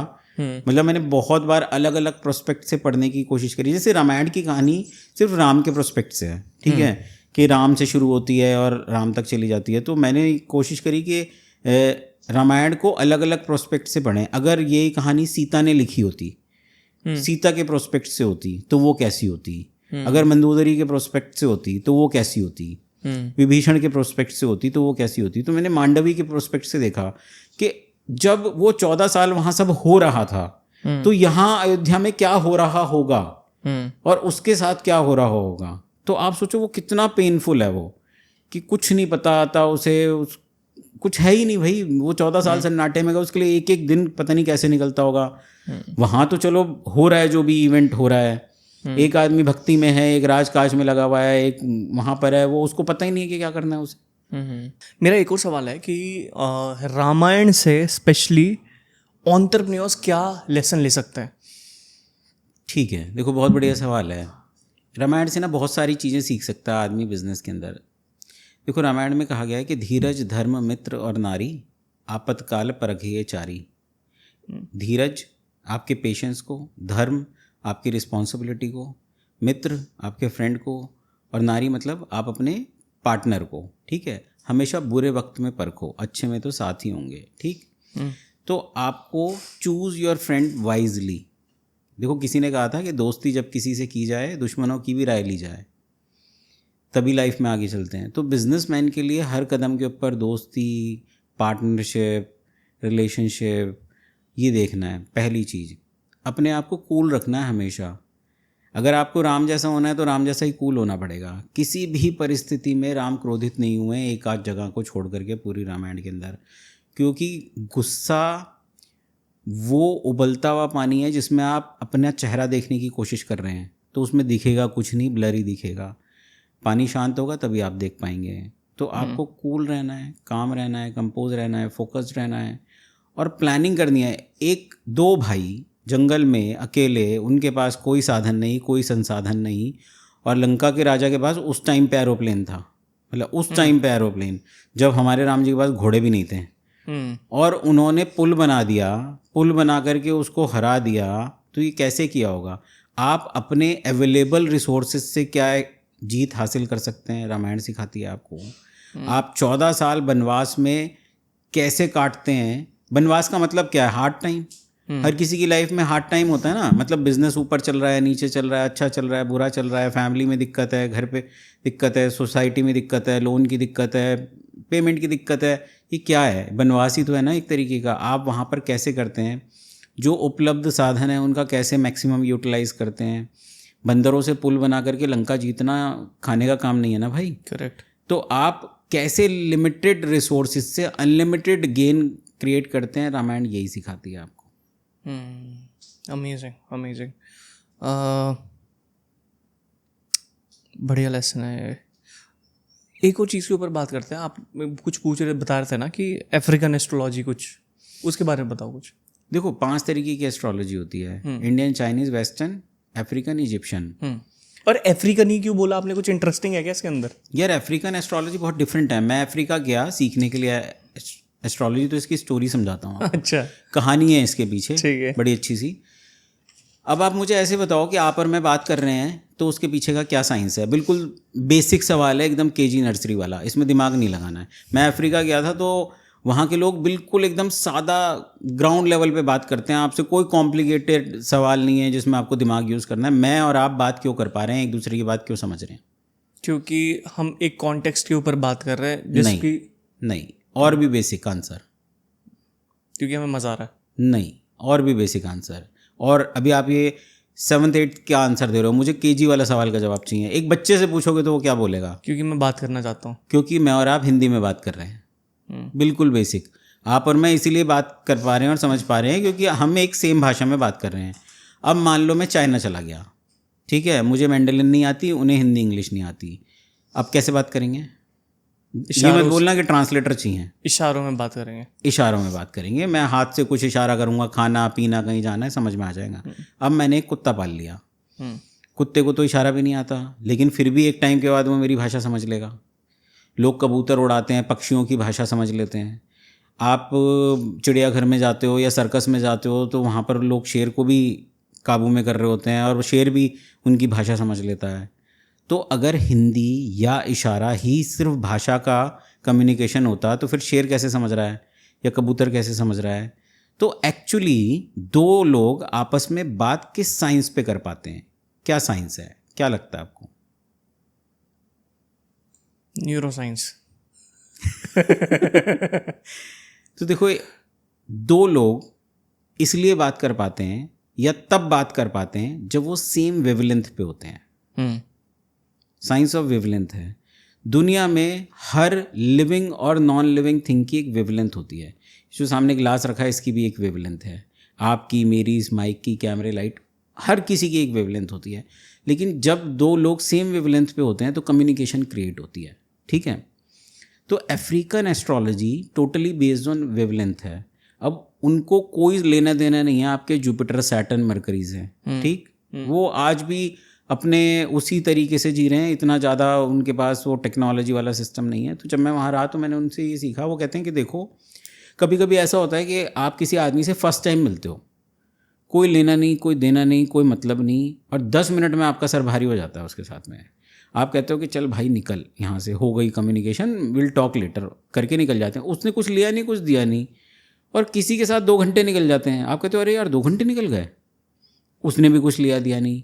तो जब 2 लोगों की वेवलेंथ एक टाइम पे एक जैसी हो जाती है तो कम्युनिकेशन क्रिएट होती है और वो लंबी चलती है। ठीक, अब अफ्रीका के अंदर क्या होता है कि वो जंगलों में रहते थे और आज भी काफ़ी हद तक वो वहीं पर ही निर्भर हैं। तो जंगल उनके लिए रहने की जगह भी है, जीवन का आश्रय भी है, प्रोटेक्ट भी करता है, सब कुछ करता है। लेकिन एक बड़ी प्रॉब्लम है कि बिना जंगल को काटे उनका गुजारा भी नहीं चलता। तो जब मैं वहाँ गया तो मैंने देखा कि वो पेड़ काटते हैं, उस पेड़ काटने से ही वो लकड़ी लेते हैं, उसी से वो ईंधन जलाते हैं, उसी से झोपड़े बनाते हैं, मतलब पेड़ से ही होता है। लेकिन पेड़ उनके लिए फादर फिगर भी है। भाई आप अपने पिता को काटोगे कैसे? ये रियल इवेंट बता रहा हूँ मैं आपको। तो वो क्या करते हैं कि वो 50-100 साल जो पुराने पेड़ होते हैं ना, उनको आइडेंटिफाई करते हैं और उनको मार्क करते हैं। जा कर के 20 लोग 50 लोग मार्क कर लेंगे कि यार ये पुराने पेड़ हैं, और उसके बाद डेली वहाँ के 20, 30, 50 लोग उन पेड़ों को जा कर के कोसते हैं। उनको बोलते हैं भाई तुम कटते क्यों नहीं, तुम मरते क्यों नहीं, तुम मर जाओगे तो हमारी लाइफ ठीक हो जाएगी, अच्छा हो जाएगा, ऐसा हो जाएगा। सुनने में बड़ा अटपटा है, लेकिन भाई वो लिटरली यही करते हैं डेली। और उनका मानना है कि अगर एक पत्ता भी पेड़ पे है तो वो जीवित है। मतलब ऐसा नहीं है ना कि अगर कोई वेंटिलेटर पे है तो आप कहो इसे हटाओ और इसे जलाई जाओ। एक सांस भी है तो जीवित है ना। तो वो कहते हैं टिल लास्ट लीव वो जिंदा है, और वो नेचुरली गिरनी चाहिए, हिला के या कुछ करके भी नहीं गिरानी है। तो वो वेट करते हैं, और 8 से 10 दिन के बाद आप सुबह सुबह वहाँ जाओ तो आपके रोंगटे खड़े हो जाएंगे। ऐसा माहौल होता है कि भरे जंगल में उस 20 पेड़ों के पत्ते गिर रहे होते हैं। ये एक्चुअल में और आपने देखा है? आप अपने घर पे कर सकते हो, मैं आपको भी बताऊंगा इसके बारे में। आप अपने घर पे कर सकते हो, आपके रोंगटे खड़े हो जाएंगे। तो जब अफ्रीकल एस्ट्रोलॉजी आपको कहती है कि सब कुछ बेस्ड है वेवलेंथ के ऊपर, तो वो उन 20 पेड़ों के पत्ते गिर रहे होते हैं भाई सुबह सुबह, भरे जंगल में पत्ते गिर रहे हैं हरे हरे, और सारे 500,000 पेड़ खड़े हैं, और आपको समझ नहीं आता ये हो क्या रहा है। और एक टाइम ऐसा आता है विद इन 1 और 2 डेज़ कि वो सारे पत्ते झड़ जाते हैं, और वो फिर उन्हें थैंक यू और सॉरी बोल के आते हैं और उस पेड़ को काट लेते हैं। भाई ये तो बहुत क्रेजी है, बहुत क्रेजी है, आपका दिमाग ख़राब कर देता है ये। अब वो कहते हैं कि आप अगर अपनी वेवलेंथ को इतना बड़ा कर लो कि वो नॉन लिविंग थिंग से भी काम करा ले, यही अफ्रीकन एस्ट्रोलॉजी है। और ये अफ्रीका में कहाँ सीखा आपने? जोहानिसबर्ग के पास में जंगल है, वहाँ पर मैं वहाँ रहा हूँ। वेस्टर्न एस्ट्रोलॉजी सीखने के लिए ऑस्ट्रेलिया गया हूँ। इंडियन तो चलो, यहाँ चाइनीज़ अपने को समझ नहीं आई, टाइम भी नहीं मिला, और इजिप्शियन फेड हो गई तो हम उसे सीख नहीं पाए। मुझे आज भी मौका मिले तो मैं रेडी हूँ सीखने के लिए। तो वहाँ पे आपको समझ नहीं आता उस टाइम, आपको लगेगा यार ये क्या, मतलब मन घड़ंत है, आंखों पे भरोसा नहीं हो रहा। अब वो कहते हैं कि भाई अगर आप अपनी वेवलेंथ को इतना मजबूत कर लो तो आप किसी से भी कुछ भी काम करा सकते हो, इवन बीमारियों को ठीक कर सकते हो, अपनी लाइफ की प्रॉब्लम ठीक कर सकते हो। लेकिन पॉइंट ये है कि वेवलेंथ को आपको कैसे करना है। आप इसका एग्जाम्पल समझो कि पहले ज़माने में ऐसे कहा करते थे कि अगर कोई संत किसी गाँव के बाहर से निकला, या गुरु नानक किसी गांव के बाहर से निकले, तो लोग कहते थे कि यार गांव की ना हवा बदल गई, लगता है किसी संत के चरण पड़े हैं आसपास। तो उनकी एनर्जी, उनकी ओरा, उनकी वेवलेंथ इतनी बड़ी होती थी कि वो 10-10 किलोमीटर के रेडियस को भी पॉजिटिव कर देती थी। अब इसको और बिल्कुल ग्राउंड पे समझो कि आपने एक सस्ती वाली इत्र की शीशी खोली, उसकी खुशबू शायद थोड़े से एरिया में जाएगी, लेकिन आपने ले लिए कोई बहुत ही एकदम हाई क्लास, तो हो सकता है वो 20 मीटर तक भी चली जाए। तो वो वेवलेंथ है जो दूर तक चली गई है या हवा के साथ चलेगी, तो आपकी एनर्जी इस लेवल पे। अब इसके लिए आप क्या कर सकते हो घर पे, जैसे मेरे को लगा, मैंने कहा यार ये मतलब आंखों पे तो भरोसा करना पड़ेगा, लेकिन ये सुनने में बड़ा अजीब है और देखने में उससे भी ज़्यादा अजीब है। तो उन्होंने कहा देखो आप एक काम करो, आप अपने घर जाओ, घर जाके 2 आइडेंटिकल पौधे खरीद लाओ, कोई से भी, तुलसी, नीम, गुलाब, चंपा, चमेली, व्हाटएवर जो आप चाहते हो। 2 पौधे एक ही दुकान से एक ही टाइम पे सेम से खरीद लाओ, एक को इस तरफ रख दो, उसको उस तरफ रख दो, सेम इन्वायरमेंट के अंदर हवा, पानी, मिट्टी, खाद, ईच एंड एवरीथिंग सेम देनी है। एक से सुबह 5 से 10 मिनट जाके बात करनी है प्यार से कि भाई तू तो अपना है, तू तो अपना बच्चा है, हमारे साथ ही रहना है, तू तो बड़ा होगा, उससे कुछ भी बात करो। और दूसरे को जाकर के सिर्फ तुम्हें गालियाँ ही देनी है और कुछ नहीं करना। 8वें दिन से पहले पहले मैक्स टू मैक्स 8 दिन में जिसे आप गालियां दे रहे थे वो मरने लगेगा सेम कंडीशन में, और दूसरा वाला ग्रो कर रहा है। अब आपको लगेगा तुक्का लग गया, ये तो पॉसिबिलिटी है ना कि हो सकता है, तो अब आप फ्लिप कर दो। अब जिसे आप गालियां दे रहे थे उसे सॉरी बोलो, रिग्रेट करो, दिल से करना है, मतलब मुंह से नहीं करना है, एनर्जी समझ में आती है। आप उसे दिल से बोलो कि भाई गलती हो गई, हम तेरे साथ हैं, जो भी वॉट जो आपकी अपनी फीलिंग है वो आप उससे शेयर करो, और दूसरे वाले को इग्नोर करो या उसके साथ में थोड़ा सा मिसबिहेव करके देखो। 8 दिन के बाद वो मरने लगेगा और वो ठीक हो जाएगा। This is a science of wavelength. क्या बात है। और सेम ये आप जापान में जाओगे तो जैपनीज टेक्निक है वहाँ पे, जिसे वो रेकी या समथिंग कुछ बोलते हैं। रेकी तो अलग चीज़ है। मैंने एक जगह देखा था कि 500 से ज़्यादा भेड़ें थी वहाँ पे, और वहाँ के वो समुराई मास्टर होते हैं वो, तो उसने अपनी दिन के टाइम पे एनर्जी पता नहीं क्या क्रिएट करी, वो 500 की 500 भेड़ें सो गई ज़मीन पे, सो गई, दिन में सो गई। अरे रात में भी 500 एक साथ नहीं सोती भाई, मतलब कुछ सो जाएंगी कुछ खड़ी रहेंगी, वो सारी की सारी लेट गई वहाँ पे। तो जैसे मैंने आपको बताया, किसी के साथ आप 10 मिनट बैठे, 10 मिनट में आपका सर भारी हो गया, आपको लगा यार ये निकलो यहाँ से, और किसी के साथ 2 घंटे भी निकल गए, ना कुछ लिया ना क्या है, आप सेम वेवलेंथ पे आ गए। हम रिश्तों में क्या बोलते हैं, we are not on a same page, यार फीलिंग नहीं आ रही, वो नहीं आ रहा, मैच नहीं हो रहा। और किसी के साथ आपकी बहुत बढ़िया पटरी होती है, घर में भी कुछ लोग ऐसे होते हैं जिनसे आपकी बहुत पटरी होती है, कुछ लोग ऐसे होते हैं जिनके साथ आपकी नहीं पटरी होती। लेकिन एक टाइम ऐसा होता है जब आप अपनी वेवलेंथ को इतना मजबूत कर लेते हो कि आपकी हर किसी से पट रही होती है। और वो कैसे होता है? मेडिटेशन से हो सकता है, आप 10 मिनट ध्यान से हो सांसों के ध्यान से हो सकता है। अभी मेरा एक सेशन है 20 तारीख को, उसके अंदर क्या है, हमने ना 15 टेक्निक डेवलप की हैं। वैसे तो वो 1 हफ्ते का सेशन होता है, मतलब आपका रेजिडेंशियल है, उसमें हम बोलते हैं कि यार आप ना 7 दिन आप यहाँ रहो, आप बदल के जाओगे, श्योर शॉट है। उसमें करना सुनने में इतना आसान है, लेकिन जब आप करोगे ना तो आपको समझ आएगा। 10 मिनट आपको अपनी सांसों पे ध्यान करना है। कैसे करना है, आंख बंद करो, फ़ोन को आप एयरप्लेन मोड पे लगाओ, वाईफाई बंद करके, और 10 मिनट का आप उसके अंदर टाइमर सेट कर लो, ठीक है, कि 10 मिनट वाला, 10 मिनट से ज़्यादा होगा भी नहीं आपसे, 10 मिनट सुबह 10 मिनट शाम। सांस को अंदर लेना है आंख बंद करके, और सिर्फ उस पॉइंट को विटनेस करना है जहाँ सांस जा कर के रुकती है, लास्ट पॉइंट। सेम जब आप छोड़ोगे तो लास्ट पॉइंट पे छूटती है। आपने अंदर ली, उस पॉइंट को विटनेस किया, छोड़ी, उस पॉइंट को विटनेस किया, ऐसा सिर्फ 10 मिनट करना है। 10 मिनट पहले तो कटेंगे ही नहीं आपसे, आपको लगेगा ये दुनिया का सबसे लंबा टाइम है। 15 से 20 दिन के बाद आपको समझ आएगा, और 1 महीने के बाद लोग आपको बोलेंगे कि यार कुछ बदला बदला सा दिखता है, यार बड़ा पॉजिटिव सा लग रहा है, बड़ा अच्छा सा फील हो रहा है। खुद को भी लगेगा, उसको भी लगेगा। ये पुरानी टेक्निक्स हैं भाई, मॉडर्न मेडिकल साइंस 200 साल से ज़्यादा पुरानी नहीं है। पैरासीटामोल का आविष्कार कब हुआ होगा? 100, 150, 200 साल पहले। लोग बीमार तो हज़ारों साल से पड़ रहे हैं, ऐसे ही ठीक होते थे। कुछ आयुर्वेदा, कुछ नेचुरोपैथी, कुछ सांसों की क्रियाएं, प्राणायाम, यही तरीके होते थे। तो अफ्रीकन एस्ट्रोलॉजी सिर्फ और सिर्फ आपकी वेवलेंथ को मजबूत करती है। उनका मानना ये है कि अगर नॉन लिविंग थिंग की भी वेवलेंथ है और आपकी वेवलेंथ उससे मैच हो जाती है तो आप जादू भी कर सकते हो। लोग इसे मैनिफेस्टेशन करते हैं ना, वाटर मैनिफेस्टेशन होता है कि अच्छा बोलता है कि मैं ऐसा कर रहा हूँ, और वो पानी पी जाता है कि वो हो जाता है। भाई देखो, वो ना किसी कॉज के लिए कर रहे हैं, मतलब, और वो मुंह से बोल रहे हैं। किसी ने बोला था कि देखो, जो सच्चा आदमी है ना वो दिल से करता है, बाकी तो सब मुंह से करते हैं। जब आप किसी चीज़ को दिल से करते हो ना, किसी चीज़ को शिद्दत से चाहो तो पूरी कायनात उसे मिलाने में लग जाती है। तो एक्चुअली वो शिद्दत है नहीं ना हमारे पास। हमारे को तो एकदम ऊपर से चाहिए। हम उस जनरेशन में जी रहे हैं जहाँ पर हम 10 सेकंड की जो रील्स होती है ना उसे भी बदल बदल के देख रहे हैं। हमारे यहाँ कहा जाता है कि दुआ कबूल ना हो तो हम भगवान भी बदल देते हैं। तो हम तो उस दुनिया में जी रहे हैं ना, तो हम शिद्दत से कैसे करेंगे इस चीज़ को? तो African astrology is all about wavelength and energy. तो ये इतना मजबूत टॉपिक है कि इसको और अगर आप गहराई में जाओ और गहराई में जाओ, एक एक चीज़ का साइंस समझोगे तो आपका दिमाग ख़राब कर देगी। और आप इसे अपने घर पे कर सकते हो। कल सुबह लाओ, 2 गमले रखो दोनों तरफ और 8 दिन करो। करते में बेवकूफ़ी भले ही लगेगी कि यार ये मैं क्या बकवास कर रहा हूँ, लेकिन 9वें दिन ना आपको समझ आएगा कि अरे बाबा ये क्या हो रहा है यहाँ पे। और फिर आप किसी के, जैसे कोई बच्चा है, आप उसे क्रिटिसाइज़ करते रहो करते रहो करते रहो करते रहो करते रहो करते रहो करते रहो, ख़त्म हो जाएगा।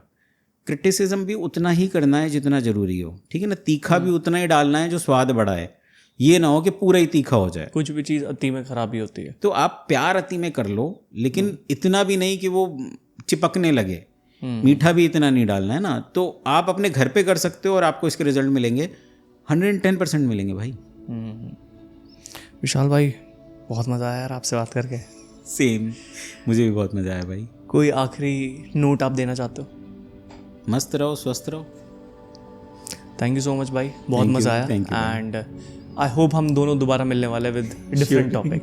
थैंक यू सो मच भाई, thank you so much for coming. I hope आपको ये पॉडकास्ट पसंद आया होगा। अगर आप चैनल पर नए हो तो चैनल को सब्सक्राइब कर लो। और हमने एक और बहुत तगड़ा पॉडकास्ट बना है, अगर आप लोगों को जानना है, सीखना है तो क्लिक करो उस वाले पॉडकास्ट पे। मैं मिलता हूँ इस वाले पॉडकास्ट में आपसे।